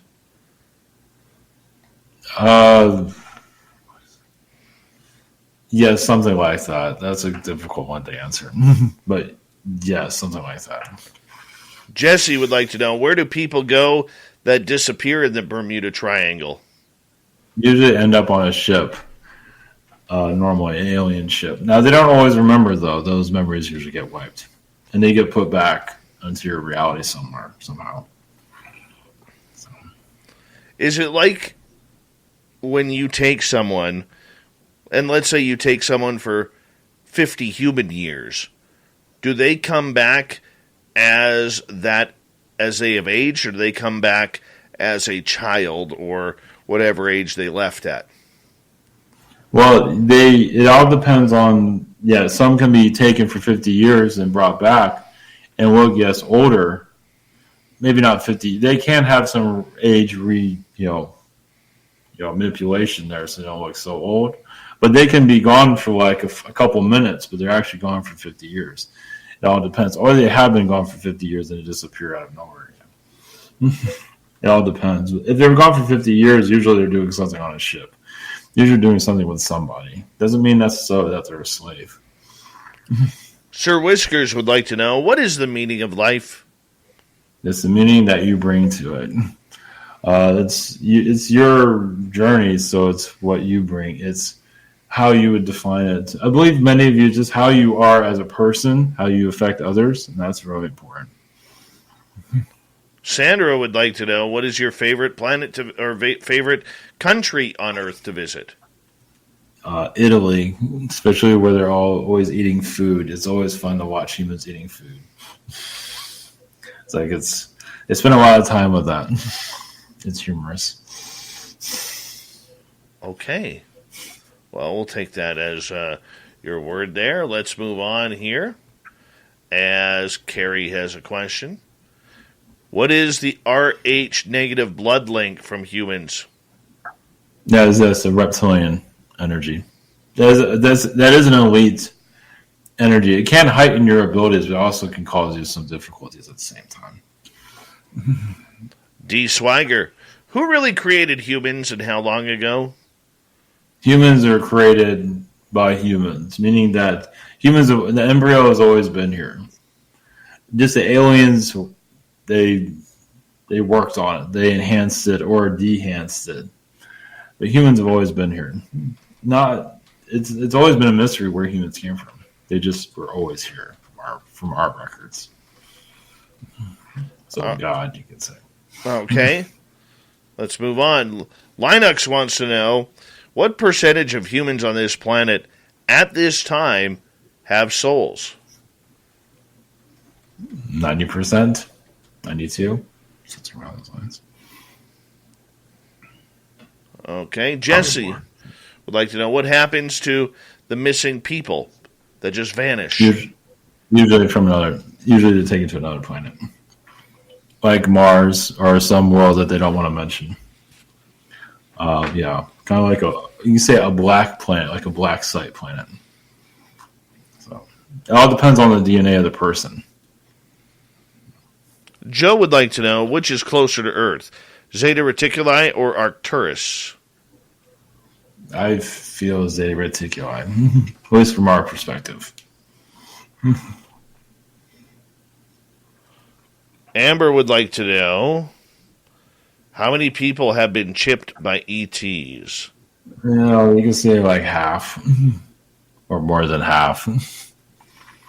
There's been a lot. What is the purpose of the chip? Well, some of it's just for information, and some is just control. It's different. Some of us are just, it's an agreement normally. Not everybody would agree with that, though. But some of it's MyLab connected, which is more complicated.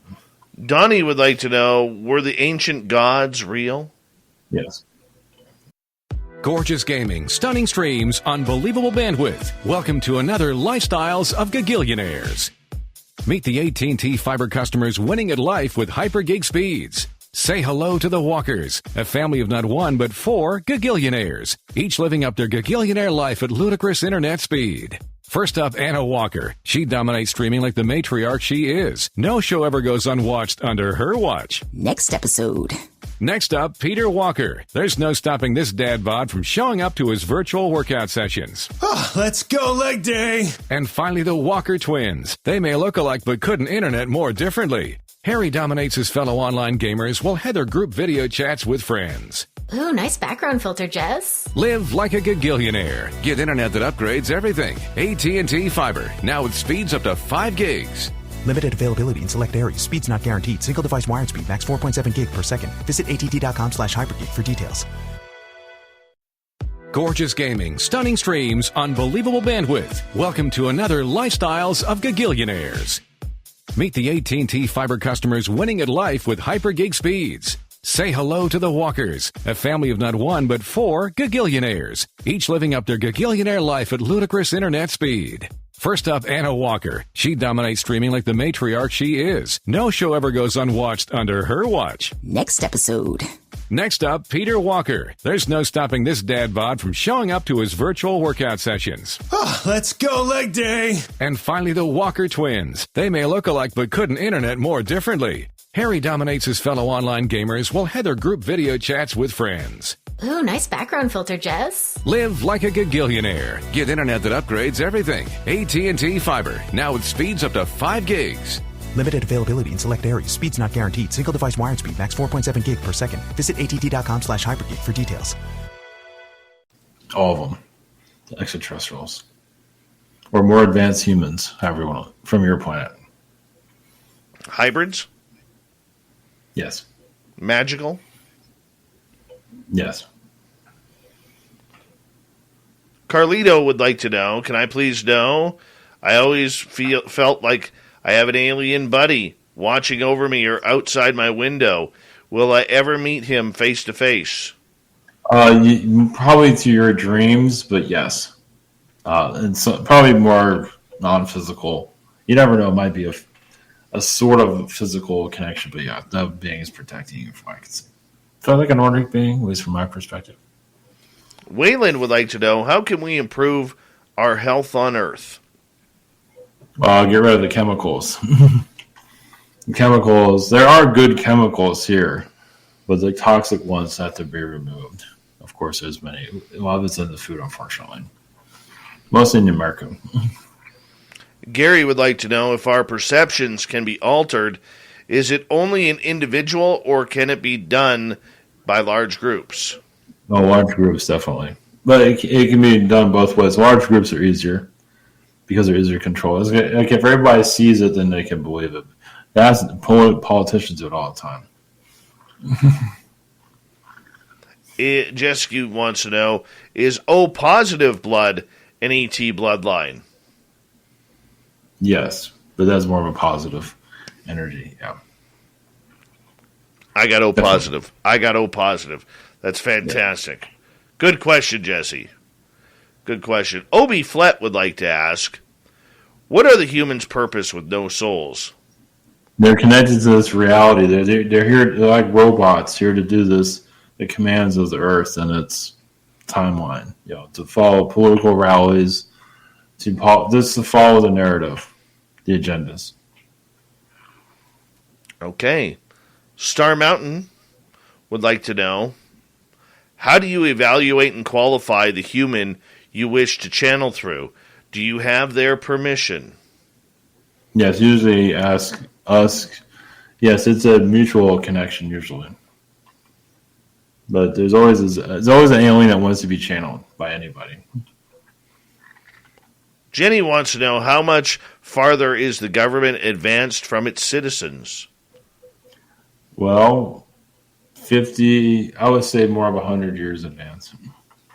The secret government, of course, not the public version. The rumors are true. One of our favorite veterans who listens to this show, Black Dragon, wants to know, have you ever met a dragon? Yes, many of them. Some of them are friendly. Some of them don't want to be bothered. They just want to sleep all day. Like a big cat. Excalipurple asks, what is the cause of Havana syndrome? Some of that is abduction energy, being abducted by aliens. Some of it. Some of it's an astral attack. It's different for everyone. Amber would like to know, what about AB plus blood? That is alien. It's half alien. It's mostly human. There's some alien DNA. It's like 50% alien DNA.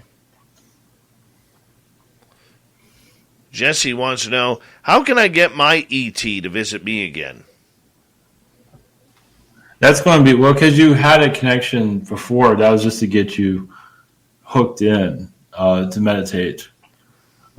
Patients, they only show up if they feel like they need to nudge you into a certain direction, like get your attention. So, but they feel like you're on your track. So when they feel like you're off track, then they'll move in. Final question from Jesse. What ET is really tall? Long legs, long fingers, long body. Well, some of those are tall grays, but also tall blonde Nordic beings and also tall whites. So, but a gray can easily fit that description. Usually they're not very humorous. The smaller grays are usually the humorous ones. Sandra wants to know, are you more interested in watching people with psychic abilities? All people, actually. People without the psychic abilities are less likely to tap into to know that we're around, so they're less afraid of us. Some people with psychic abilities can see us, think we're ghosts, think we're creatures. They're not sure what to think. Finally, final question from Donnie. So what's the difference between a demon and a hostile alien? Well, a hostile alien just comes from another planet. And some of them can be possessed by demonic beings. A demonic being is just a being that was created from your earth. Basically, a soul that lost its light and is connected to the lower dimensions. So it is a soul that used to be human at one time. Some of them have been astral beings, but they're just spirit beings from the lower realms. But aliens can be, they can get abducted also by demonic beings. Awesome. Thank you so much from the Zetas. And we say thank you to Ivan Teller coming on in, channeling extraterrestrial species for us tonight on Spaced Out Radio. Ivan, quickly, what's your channel on YouTube? Ivan Teller, just search Ivan Teller. And of course, you go to ivanteller.com. Perfect. See you in hour number 3, everyone.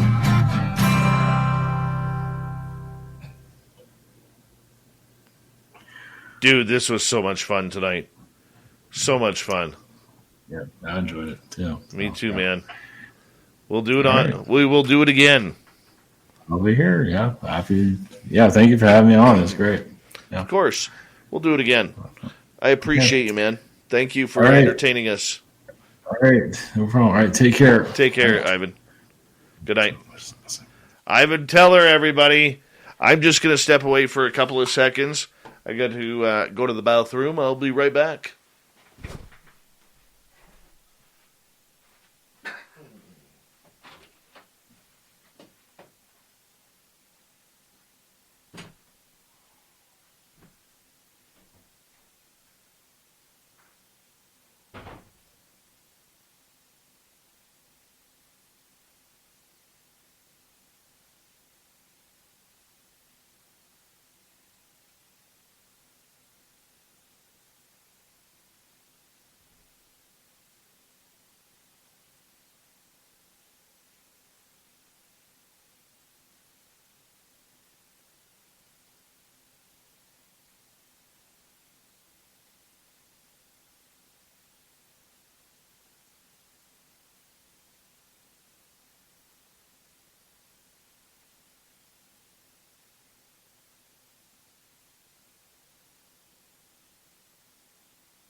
Sorry about that, guys.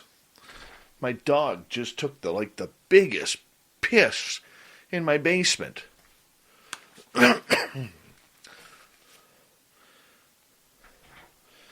Just what I wanted, to clean up dog piss right after the show. Wonderful. Wonderful. So happy about that. Fedora's here. There he is. Give us a wave, John. He'll be back momentarily.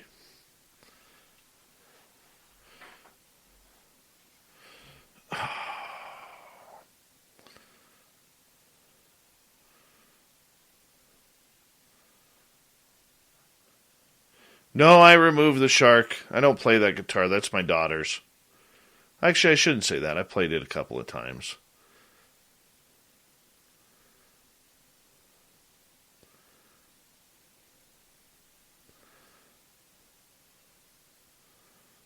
Oh, man. So angry right now. So angry. All right. Let's finish off strong here. Hour 3 coming up.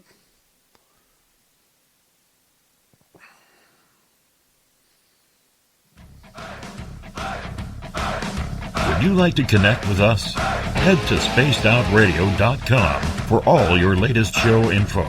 Now, back to Dave Scott and SOR. Third and final hour of Spaced Out Radio is now underway. Good to have you with us. My name is Dave Scott. Very much appreciate you tuning us on in from wherever you are on this beautiful planet we call Earth.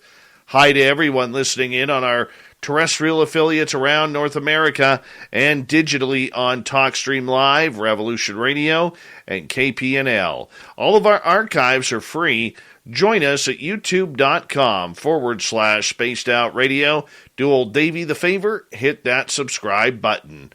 The Desert Clam has set the password for tonight in the SOR Space Travelers Club. Langur. Langur is your password.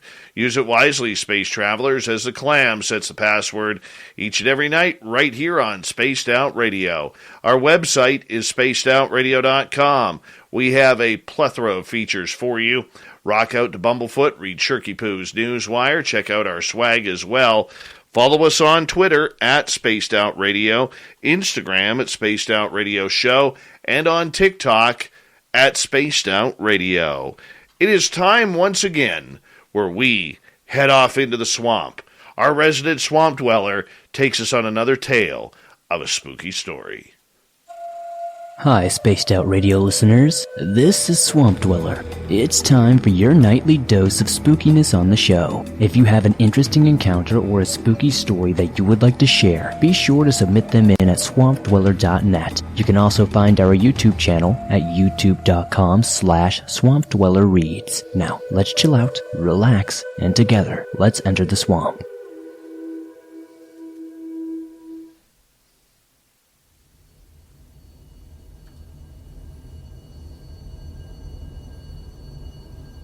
I was around 10 years old. It was a summer night. I was staying up especially late and beginning to get tired. I remember at one point looking out my window and becoming absolutely petrified because I saw a pair of blue glowing eyes and a black outline of a very tall creature outside. I remember being so terrified. I threw the covers over my head and body, and only after a long period of silence did I uncover my head to check the clock on my nightstand. Apparently, I'd been hiding for an hour. I glanced back at the window and saw that the creature was gone. But being a kid, I no longer felt safe in my room after that, so I decided that I would go into my parents' room to sleep. It was 3:30 a.m., and I was almost too petrified to move. I was surprised I even made it a step out of my own bed. When my foot first touched the cold wood floor, I broke into a run, quickly slamming open my parents' bedroom door and awaking them. I told my dad and stepmom about the creature that I'd seen outside, but when my dad went to check, there was nothing there, not even any tracks outside. What really terrified me about this experience was the fact that the only thing protecting me from that creature wasn't the glass in the window, because my window was open. The only protection I really had was the screen inside the window. Anyway, my parents did not believe me about this supposed alien thing that I saw, but when I double-checked outside for any traces of the thing, I found claw marks under my windowsill that I did not recognize. They hadn't been there before.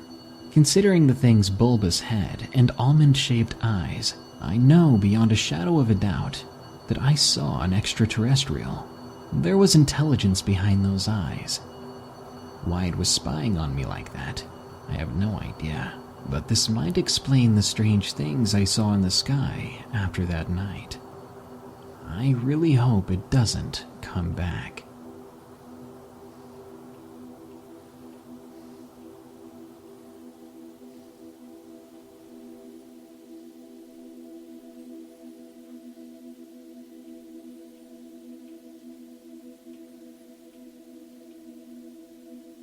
Okay, so first of all, a few weeks prior to my main experience, I saw something in the sky above Birmingham, England.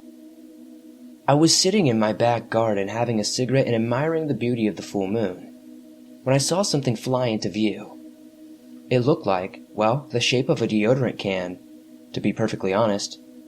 It was flying silently across the sky with pulsing red, white, and blue lights running along the bottom of it, and a bright white torch-like beam shining from the top of it. It had no wings or anything of that sort.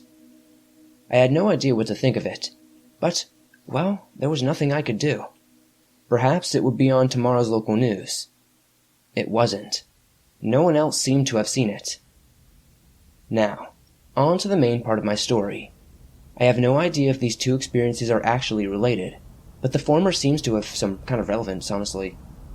So, one night, my sister was staying over with her kids. So she had my bed and I slept on the sofa. I laid down and fell asleep listening to true encounter stories with werewolves, which are my favorite on YouTube, from a mixture of all different readers. I awoke to one of the most horrifying experiences of my life. I was paralyzed and instantly terrified. I woke with my face facing the back of the sofa, and my back facing out to the rest of the living room. As I lay there paralyzed, not with fear, but physically paralyzed, I could feel something going on with the back of my neck. It didn't hurt, but I could feel some sort of drilling sensation going on right on my spine. I tried to move, but I was not in control of my body, which was paralyzed but twitching all over, and all this time I could hear a sort of buzzing, whooshing sound. Honestly, the typical sound you'd imagine a flying saucer to make. Then, all of a sudden, a sensation of calm came over me and I thought, oh, okay, it's just a reaction from the drugs I took earlier. I just have to ride it out and everything will be okay. I felt calm while trying to ride it out for a few minutes until I suddenly realized, hang on, I didn't take any drugs earlier. I don't even do drugs. The panic ensued once more. I twitched lying there in horror for a few more minutes until I suddenly regained control of my body and quickly turned around to see the back door move as if someone had just run out. There were red, white, and blue lights flashing and filling the room, and here's where I might add that my living room is on the back. We have a large back garden, and then another on the back of that. We are completely surrounded around my house. Basically, what I'm saying is we are far away from any roads, and it couldn't possibly have come from a police car or the like. Once again, the calm struck me. Oh, it's just the lights on the internet box in the corner flashing, I thought. But very quickly this time I regained my senses and realized there was no internet box. I have no idea what I was just thinking, again. It was as if someone were trying to implant imagery thoughts into my head, to keep me, from freaking out or something, I don't know. I was feeling very violated to say the least, honestly, and very frightened.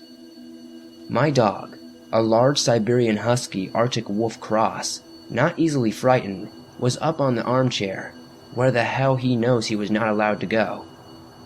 He was shaking and refused to come down all night. Was it all a dream? Well, considering I didn't get back to sleep, I very much doubt it. The rest of the night I laid awake, still twitching and feeling a weird sensation of a cold shooting down my spine and nerve endings every minute. I don't know what it was. Aliens were all I could think.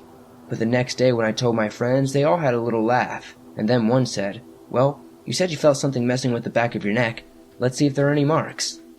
They all looked, and they all sat in silence.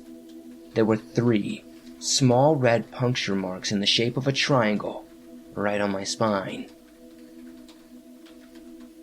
And we say a big thank you to Mr. Swamp Dweller once again, hanging on out, telling us something Gorgeous gaming, stunning streams, unbelievable bandwidth. Welcome to another Lifestyles of Gagillionaires. Meet the AT&T Fiber customers winning at life with hyper-gig speeds. Say hello to the Walkers, a family of not 1 but 4 Gagillionaires, each living up their Gagillionaire life at ludicrous internet speed. First up, Anna Walker. She dominates streaming like the matriarch she is. No show ever goes unwatched under her watch. Next episode. Next up, Peter Walker. There's no stopping this dad bod from showing up to his virtual workout sessions.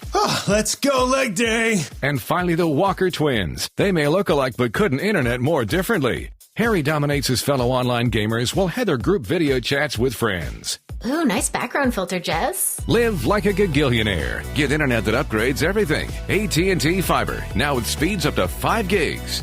Limited availability in select areas. Speeds not guaranteed. Single device wired speed. Max 4.7 gig per second. Visit att.com/hypergig for details.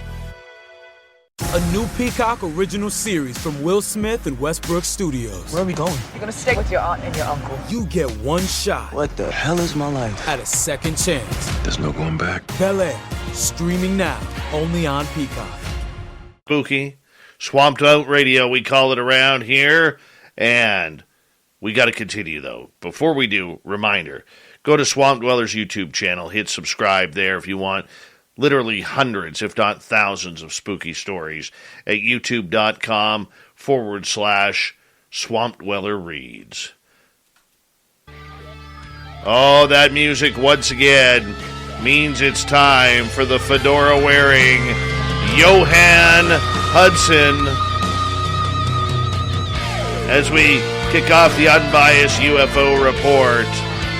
It's always a good time with Mr. John here. How you doing, buddy? Good evening, Dave. I'm doing very, very well. How about you? I saw your beautiful little sidekick there. I did. Yep. She's doing well. Just hanging out with me. How are you doing, Dave? I am great, man. No, I am absolutely great. I had a hard day today, but you know what? I will tell you this, because I'm kind of like Superman at times, John. Okay? Because I never say what my nighttime job is at my daytime job. I try and keep them both quite separated.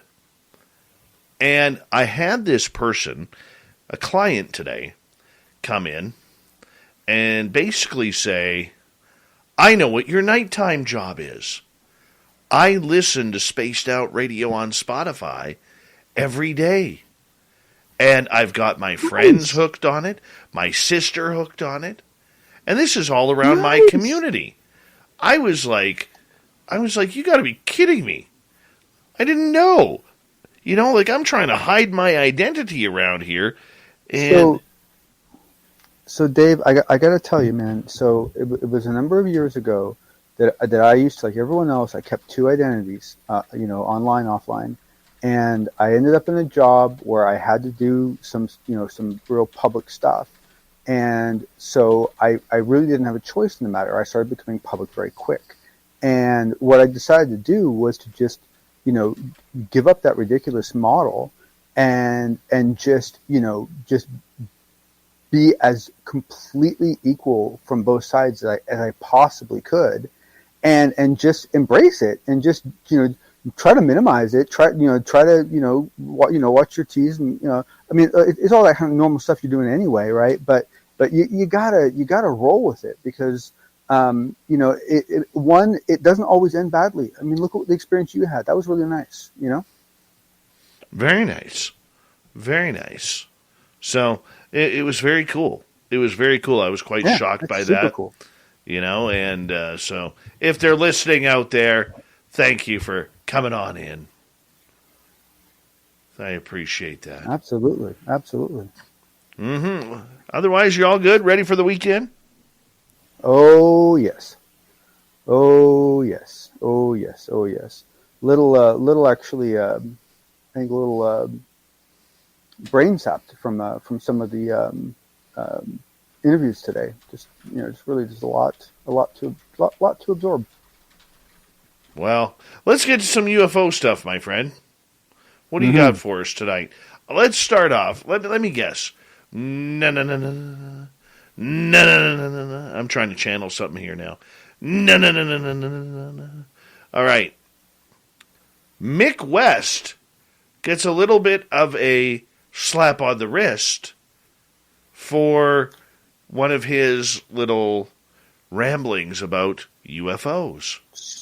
Yeah, so this I got to admit, I find this one interesting, and I, a lot of what's happened so far, I've thought to myself, yeah, that makes sense. This one caught me off guard because, one, Mick is, as I said before, I've talked to Mick privately. I like Mick. I think he's a smart dude, and so he puts together his arguments carefully in a way that, I mean, they aren't really easy to completely shut down, right? And essentially, the guy who actually filed the patent on these devices decided to speak up on the record and allow what he said to be published. And essentially, it's quite a little love letter, and I highly recommend everyone read it, and I will offer a link to it. But essentially, what this guy does is, in a fair number of words, he completely destroys Mick West's entire rotational horizon argument. I mean, just decimates it to a point where I don't see how anyone can come back without violating the rules of logic. Okay, and what happened here? What do you mean? What happened to Mick West? Like, who tuned him up? Well, no. What it is that this has been Mick West's hypothesis for a long time. This is his whole thing against the not the go fast, the gimbal, right? This is his whole argument against gimbal video. This is why he considers the gimbal video to be completely debunked. Like, I mean, he considers the gimbal video to be completely useless, right? Because he feels that through his analysis of the way the camera lens rotates and the way the mirrors behave, he felt that he could prove, and he did all these simulations. And the thing is that he's using decent logic. He's not a dumb guy, right? So he was going through, and he had very limited information, is what it really came down to. And essentially, this guy just basically took his entire argument about the way it does rotation, and because basically Mick's argument was that the device will always avoid rotation because rotation is a mechanical movement, and therefore it costs energy, and so therefore it would minimize mechanical movement. Turns out it's the exact opposite. The thing is designed to be in perpetual mechanical movement. It is always moving. That's how it was designed to work. And so, I mean, essentially, like, it's just, and then you get down to the second part of it, and the guy basically mentions, he goes, oh, and by the way, the mirrors, they're only used in some very specific circumstances, and the gimbal actually isn't one of them. So basically, then on top of everything else, he went out and said, oh yeah, those mirrors that you spent all that time explaining why the mirrors were this issue and they were causing all these problems, yeah, the mirrors weren't used. So is this a fighter pilot who has... This is the guy that invented the FLIR pod. Oh, wow. That's what I said in the beginning. This is the guy who filed the patent on the technology. He is the inventor of this. Has Mick West responded yet? I have not seen any direct response. I started looking for one earlier, and I got distracted by something else.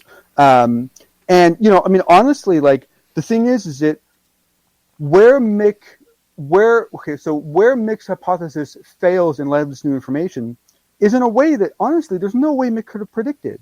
All of Mick's logic was very sound. I mean, he did do a decent analysis of it. The problem is that he was lacking information. And this new information basically it nullifies. And so, I mean, personally, if I was Mick, I would just be like, wow, that's freaking amazing. I had no idea. That's wow. Okay, well, next. You know, I mean, just no big deal. Just move on, right? Now you got the data. You didn't have it before, right? Life goes on, you know? But I doubt that will happen. Mick actually has responded to this. He said, nobody refuted my theory.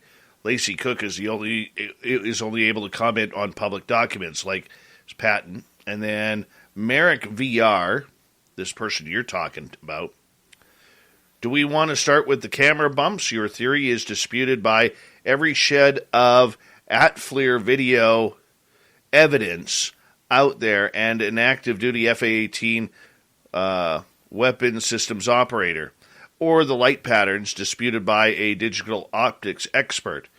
Mick says, I don't, but unless his refutation can explain the 4 observables, that it's not actually refutation. It seems it's just him answering Merrick's narrow questions. Oh, that's interesting. So I personally would consider that to be a logical fallacy. I would consider that moving the goalpost because before it was a question of whether Mick's hypotheses, they're not theories, whether his hypotheses have any validity to them. And that's what this addresses, because it addresses the very fundamental nature of 2 of his hypotheses. And so that's kind of a weird way to approach it. Although I must admit, I think that, because the thing is that now by doing that, now what he's saying is, it's not about refuting my hypothesis. It's about you proving that object is a UFO. That's what he's saying. He's saying you have to basically provide evidence for the four observables. I don't know why he said 4, not 5, but 4, right? Well, I mean, that basically what he's saying is you need to basically explain why this is a UFO. That's moving the goalpost. That is a logical fallacy. Unless that was something that was heavily discussed before that I'm not aware of. To me, that's moving the goalpost. All right, let's move on to topic number 2 tonight, which is a UFO spotted by a dude in the UK, the United Kingdom, in Aberdeen. No, actually, I think this is Aberdeen, East Coast. Is it Aberdeen, East Coast? I believe it is. Or Aberdeen, when Washington. I first saw it, I thought it was UK. When I first saw it, I thought it was UK, but then I was reading, and I was digging into who Aberdeen is right before we went on, because in the end, my belief is it's Aberdeen out near the Aberdeen testing grounds. All right, well let's talk about it. What happened here? Well, so it's an Aberdeen Shire. Okay. You don't do shires. That's true. That has to be the UK then. It's got to be the UK. But, it's really funny. It must have redone the text for American English, because some of the words they used weren't right for British. Anyway, it doesn't matter. English is English, right? Well, there's all those other versions of English, and then there's American. Very true. Very different thing. Very different. By the way, it's Z, not Z. Z. Well, that's the other thing I want to point out. A lot of those I actually far prefer. I think calling it Z makes perfect sense. Z, you know how hard it is for kids to say Z? So anyway, what's really cool about this story is that it is an incredibly classic UFO story. You have a gentleman who is seeing many, many, many things. He has taken many, many, many pictures. He has the pictures. He's willing to show you the pictures. The pictures show something odd, but inconclusive. No surprise there. In addition to this, there is a second witness, a female who, upon leaving her house, saw a black triangle and blacked out. And the next thing she knew, she was on his doorstep. And like an hour had gone by or something. So you got missing time. You got a triangle. You got a blackout. You got everything. It's like a smorgasbord, right? Smorgasbord. But here's the crazy part, right? Someone cared. person actually wrote an article on this, and it got published in a local paper. To me, that's the news here. It's the fact that people actually listened to this guy and didn't just immediately go, "Oh, he's 72 and he's crazy," right? I mean, it's actually a decently written article where they're actually asking questions, and to me, it's silly because to me, like, what this article is what all of them should have been this whole bloody time, right? You see an anomaly, you report it. Don't worry about what you think it is. Don't make any grand generalizations. Just report what you saw, right? But to me, it's a perfect example of how things are changing. John, I'm going to get you to hold on right there. We are going to continue with John Hudson, the fedora-wearing wonder, and the unbiased UFO report when we return on SOR. John's loving the woo from the UK. Missing time. Oh, I love it. Love it. We'll be back on Spaced Out Radio with the final half hour next.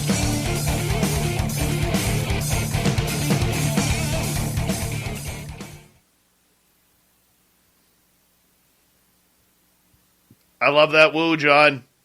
I love that woo. Well, I couldn't believe reading this story. I mean, it was like at first I was like, okay, so he's seeing things. Okay, yeah, he took pictures. Okay, yeah, I've seen these pictures before. These look at pictures, and then he starts talking about this friend, and then a triangle comes into it, and I'm like, triangle? Like what? And then missing time, and I'm like, huh? Like this is like, I mean, it's like it's like James Fox wrote it. That's good stuff.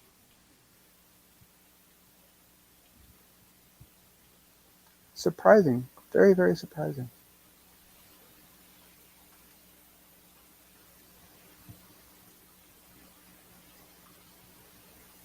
I actually had to take Monday off of work.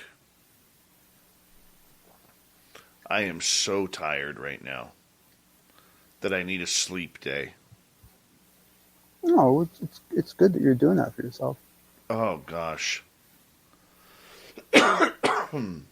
I cleaned the house last night. After I got off the air, man, I cleaned the house.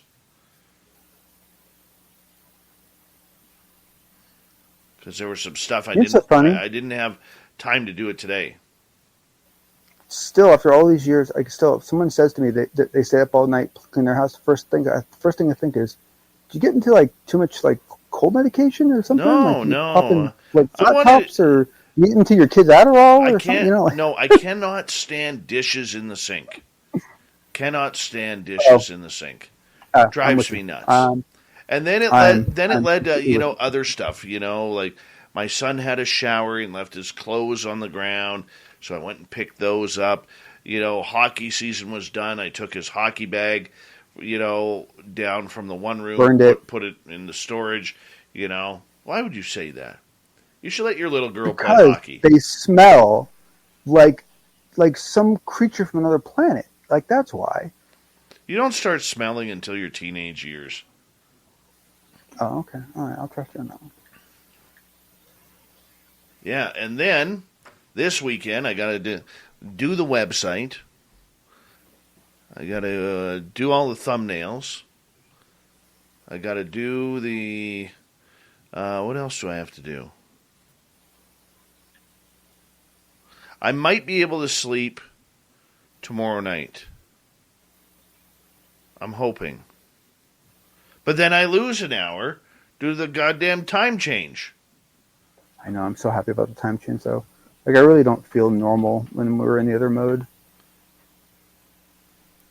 I hate the other. Dave, you should consider trying one of these like phased sleeping models where like you sleep for 4 hours, then get up and work for 2 hours, and then go back and sleep for 4 hours and get up and work. Like, just do that for a day. You might actually have like 4 incredibly productive hours and still be able to get 16 hours of sleep out of it. Maybe. And I got to work late tomorrow. I work my daytime job tomorrow. And then I have to go in on Sunday to meet a client because that's the only day that I can meet him. I love that. It's and like... if you don't come in on Saturday, don't bother coming in on Sunday. Oh, yeah, well. Tax time, right? That's okay.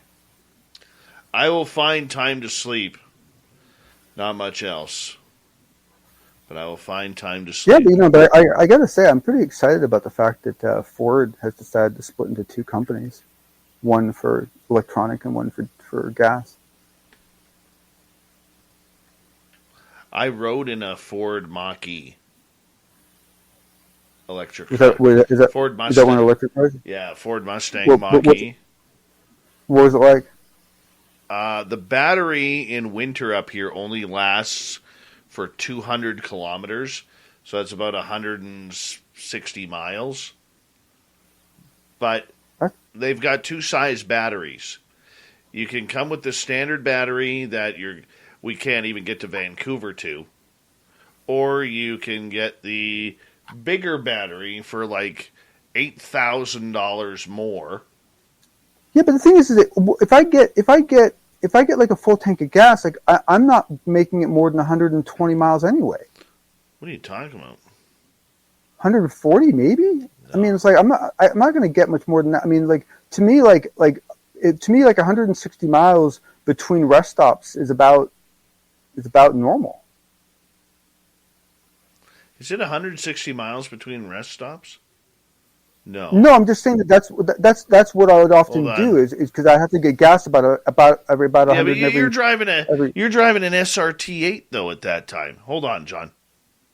Yeah, that's true. Yeah. 9 miles to the gallon.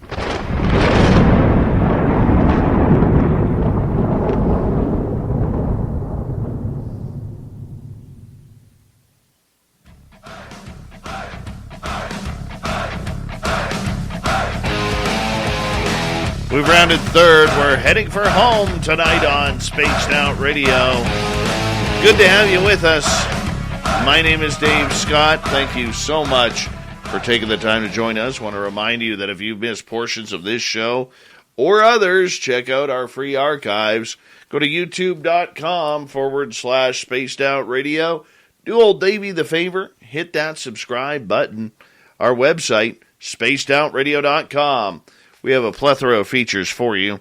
Rock out to Bumblefoot, read Shirky Poo's Newswire. Check out our swag as well. Follow us on Twitter at Spaced Out Radio, Instagram at Spaced Out Radio Show, and on TikTok at Spaced Out Radio.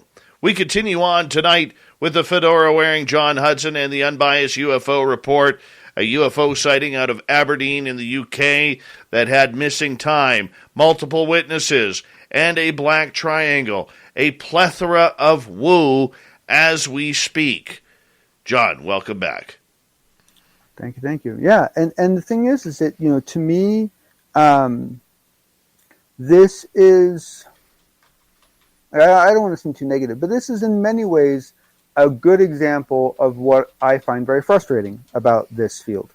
And that is that you get these very interesting cases that don't really actually bring you any more data, A new Peacock original series from Will Smith and Westbrook Studios. Where are we going? You're gonna stay with your aunt and your uncle. You get one shot. What the hell is my life? At a second chance. There's no going back. Bel-Air, streaming now, only on Peacock. This is a St. Jude moment. Ashton was a high-level athlete, and in an instant, your world flips. And your healthy 5-year-old competitive cheerleader has a brain tumor. And the physician was like, your best option is St. Jude. Receiving treatment that was life-saving for our child and knowing that that treatment would be of no cost to us was a huge weight lifted. Learn more at stjude.org. But they're still important, right? Because, anecdotal data is still valuable, and certainly it's valuable from an experience point of view. But the thing is that it's not like, we didn't learn anything from this event that we can then use to then go update any of our working hypotheses. Okay, is my main point, right? And so, but it doesn't mean it's not important. And so the thing is that in the past, this person wouldn't have reported this, or they would have, and they would have been ridiculed. They would have been, they would have made you feel stupid. I mean, in really bad situations, they might have actually had ramifications for it in a small town, whatever.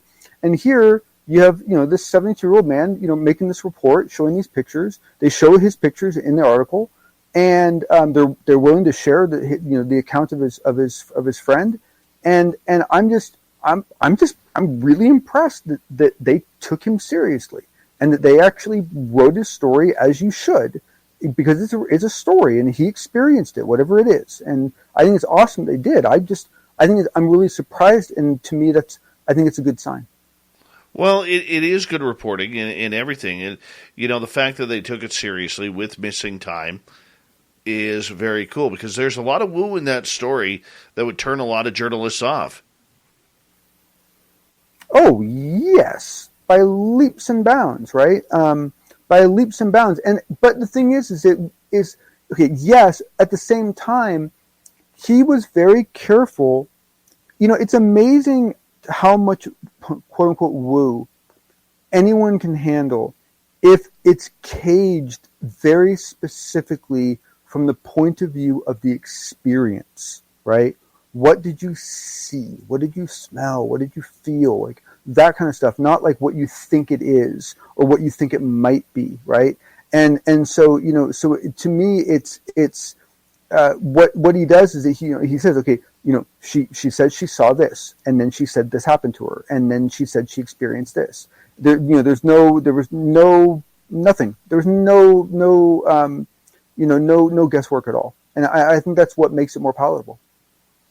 All right. Finally tonight, earlier before this show, at Disclosure Tonight on YouTube, Thomas Fessler's channel, it was a massive trio of people there. Lawyer Daniel Sheehan, Sean Cahill, and Luis Elizondo. Yes. What'd they get into tonight? Well, so what was really interesting was that in the very beginning, Thomas started kind of advertising this, just like in the beginning of the actual session, as something different. And I was like, I'm thinking to myself, one thing I like about Thomas is that he like me, he likes to look at things at different angles. But I'm like, how different can you get with these guys, right? And it was, and the reason why it was because it was a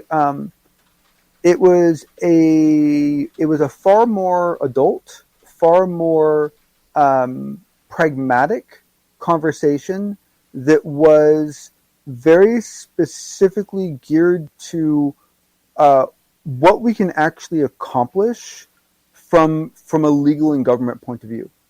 And what was really interesting was that what else ended up, there's a lot of very interesting things that got discussed through the whole thing. Sean Cahill, man, if you see this, hats off to you, man. You said some really wonderful things. It was like this. Part of it too was a little bit of a venting session in a way for Lou and Sean, not in a really negative way, but just in a expressing their frustration with some of the things that have happened and so forth. And it a lot of it kind of became a discussion about the fact that we probably want to consider a different approach to some of this information now, because of what we've achieved so far, because of what we need to achieve next, because of the work involved. That they went so far as to say that that the entertainment era of the UFO has ended, and I don't think that's necessarily a fair thing to say, because the thing is that every nonfiction thing in the world has some fictional spin to it, right? But I will say that I think that there's some validity to what they said, in that part of disclosure is general acceptance, right? Meaning that most people believe in something, right? For that to happen, it has to be repackaged and spun in very different ways to a lot of different people. I mean, it's an incredibly challenging, insane sort of effort that needs to accomplish. And so, to me, I think that I think that essentially what it comes down to is that what we need is we need a more I don't even know what word I want to use. Professional. I don't even know what word I want to use. Accountability? I don't know. Yeah, maybe that, or maybe it's maybe you think of it more as being operational versus strategic. Maybe this is more operational, boots on the ground sort of thing. But essentially, there is. I guess the primary message came down to is this is getting really real. I mean, essentially, is what you can kind of nut the whole conversation down to is this is getting really, really, really real, and this is getting very serious, and we're making a lot more progress than we probably thought we would. But the thing is that a lot of what they're offering, even under a best case scenario, right? They get everything they want and they hand it to all of us in silver platter. It's not what a lot of people actually want. What a lot of people actually want, the government can't give them. What a lot of people actually want, the military cannot give them, right? And so that's the challenge. Is that is that a lot of what, like they can say, hey, we think that that we should kind of start discussing data this way because that's what's in the best interest for the goals we're trying to achieve. And if you are trying to achieve those same goals, then far out. But it doesn't speak to essentially another half or more of the community that feels that it is only through some form of direct communication that any sense of what's going on can be achieved. I want to ask you because in portions that I heard of that, they were, I don't want to say combative, but they were very, very forceful in their words towards people in government getting into it for the wrong reasons, and that they're supposed to be for the people, by the people, and we see a bunch of them being for themselves and by themselves.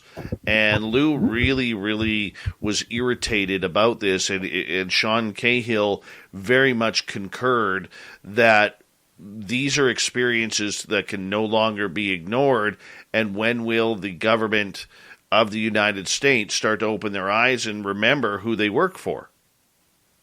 Yep. And also I want to applaud the three of them because they were incredibly careful with their language.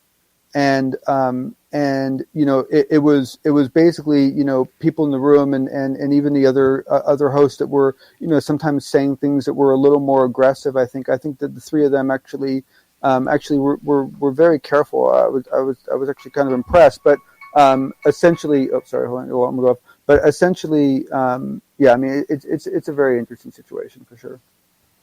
But being that forward and direct towards members of government, I mean, that was a shot across the bow, man. Well, yeah, it's because of the fact that they're finally starting to share the resistance that they've been seeing inside. That's basically what's been going on, is that up until now they've been seeing all this resistance and they couldn't really complain about it because they weren't really sure that they were supposed to be doing what they were doing in the first place, right? And now they got a little bit of wind in their sails, and now they're coming out and they're saying, hey, you know what? This is going on and it's wrong. And it's not just wrong for this, it's fundamentally wrong. And as people who care about the country, you really want to learn how this works because this isn't good and it needs to be fixed. And that was a good conversation to have. Well, I thought it was too. And it's going to be very interesting moving forward with this because I want to know if those words have some gasoline on them. Maybe I shouldn't use gasoline these days because we're trying to shut down every pipeline that's in North America right now. But you battery operators, you Duracells.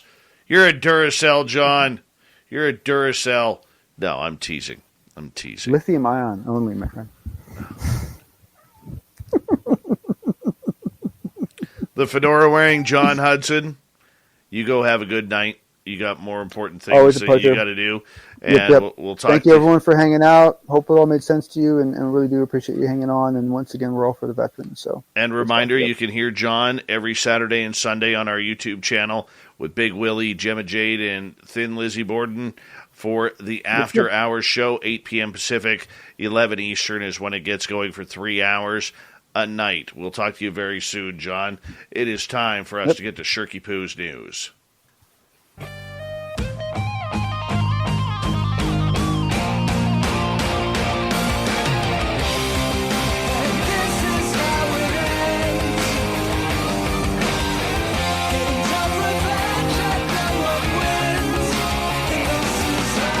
Yeah, Shirky Poo's got us all set up for the big show tonight. We're going to start off with a little wrestling.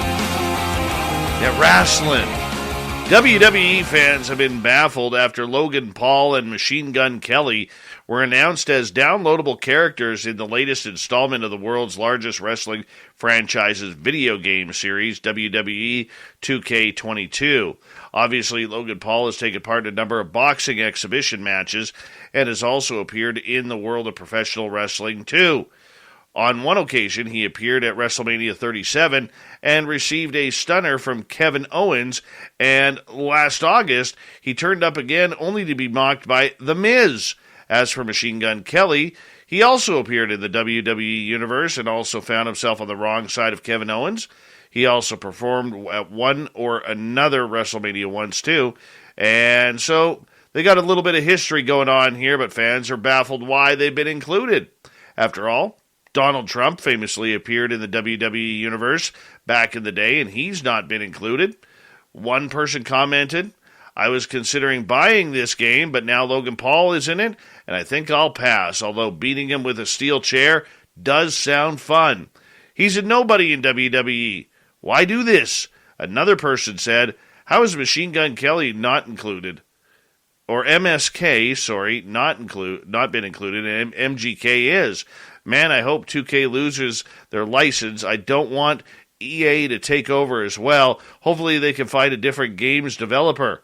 Oh, people just not happy. There's a number of classic wrestlers in the game: British Bulldog, Cactus Jack, Rikishi, Yokozuna, as well as former UFC star Ronda Rousey. And in fantastic historic news, going back to WrestleMania 1, Mr. T. The game comes out on April 26th. All right. Talk about racy behavior. An Australian couple has been caught having sex by the side of a highway thanks to photos uploaded to Google Maps. The explicit images were reportedly taken on Dukes Highway just outside of the Australian town of Keith, about halfway between the cities of Adelaide and Melbourne. Yeah, the Google Street View photos were uploaded in 2013, but have now resurfaced on Reddit. The New York Post reported that Google had taken down the photos. They showed the unidentified couple getting caught in the act in front of a silver BMW.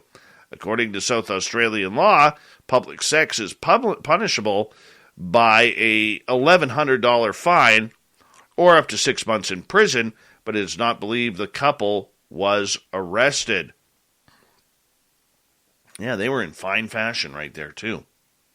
A man who constructed Britain's best man cave in his back garden could end up spending time behind bars after a deadline to get rid of it expired.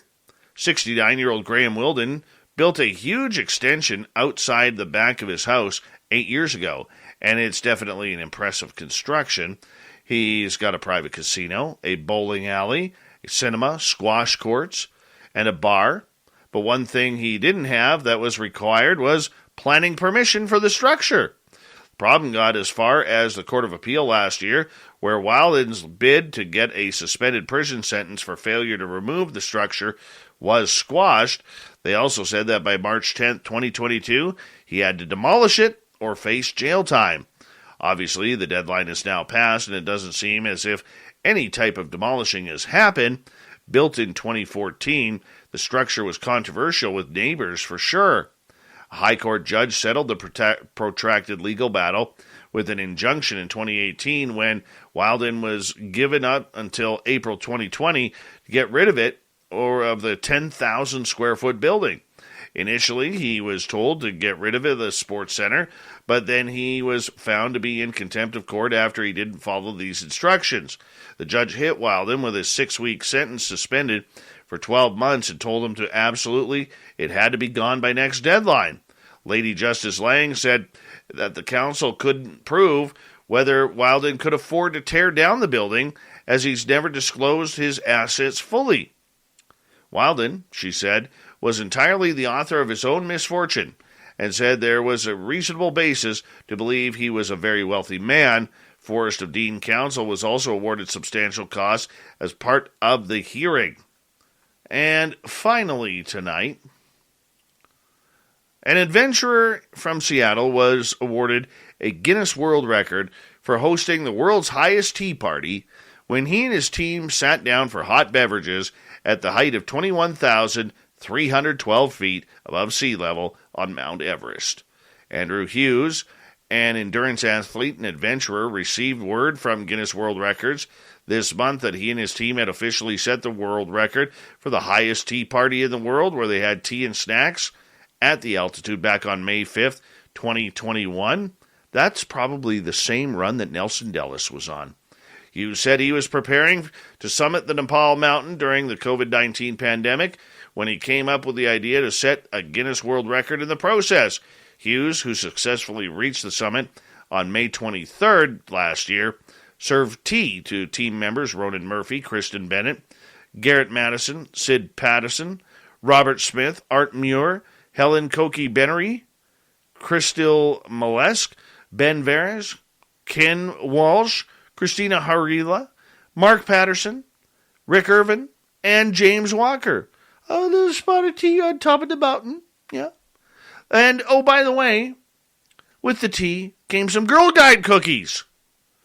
I brought them all the way from Seattle, Hughes said of the good Girl Guide cookies, but he had ordered them purposely from Girl Scout Troop 6000, which has been specifically designed to benefit and contribute to the girls in New York City's shelter system. What a good guy. What a good guy. All right. Let's get to the thought of the day, shall we? We haven't done one of those in a while. Let's do it, because this is a special one.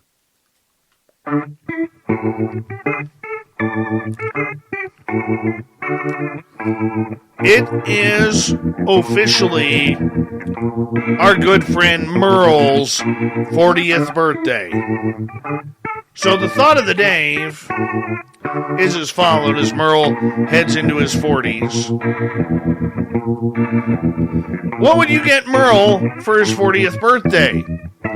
Jacob, a Sasquatch ghost. Kara, ooh, happy birthday, Merle.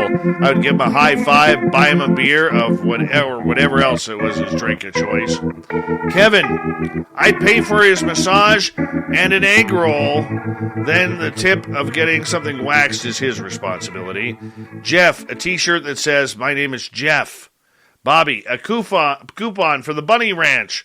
Magnus, breakfast for dinner. Lori, the same thing I got, nothing. And sitting on the back of a corn planter, just another day. And little Marky Spender, who's a good friend of mine and Merle's, he said, nope, don't want to go there. Don't want to go there. Probably another 13 bullets, if you know what I mean. Right there. Thank you to Merle for letting us share his birthday with him, because he's 40, and it's only once. Merle! Thank you to Swamp Dweller, the fedora-wearing John Hudson, Shirky Poo for the news, and Ivan Teller for coming on in and bringing the woo tonight. We got Mr. Ron Bumblefoot Thaw rocking in the background with Little Brother is watching. Bumblefoot is the official music of Spaced Out Radio, rocking us in and out of every single show. Get your horns up for the guitar god himself. Special thanks to everybody listening in at home, at work, in your cars, wherever you may be. Thank you to everyone in our chat rooms tonight. YouTube, Twitch, LGAB, Revolution Radio, Spreaker, Facebook, and on Twitter at #SpacedOutRadio. Remember, this show is copyright by Spaced Out Radio and SOR Media Ventures Limited. Thank you so much for choosing to share your evening with us, because together, my friends, we own the night. Mr. Fumblefoot, we need a favor. We need you to take us home.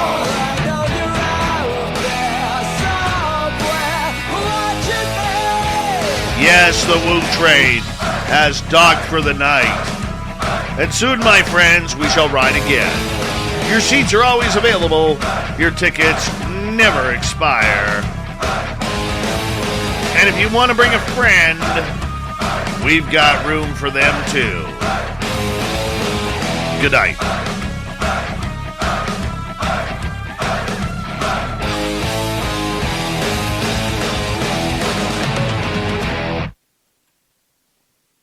Family.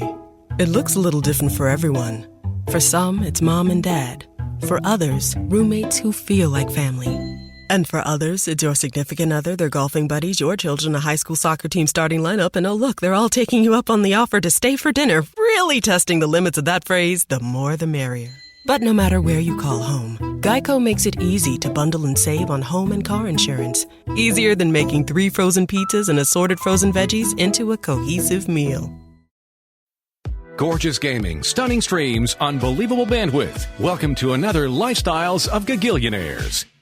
Meet the AT&T Fiber customers winning at life with hyper-gig speeds. Say hello to the Walkers, a family of not 1 but 4 Gagillionaires, each living up their Gagillionaire life at ludicrous internet speed. First up, Anna Walker. She dominates streaming like the matriarch she is. No show ever goes unwatched under her watch. Next episode.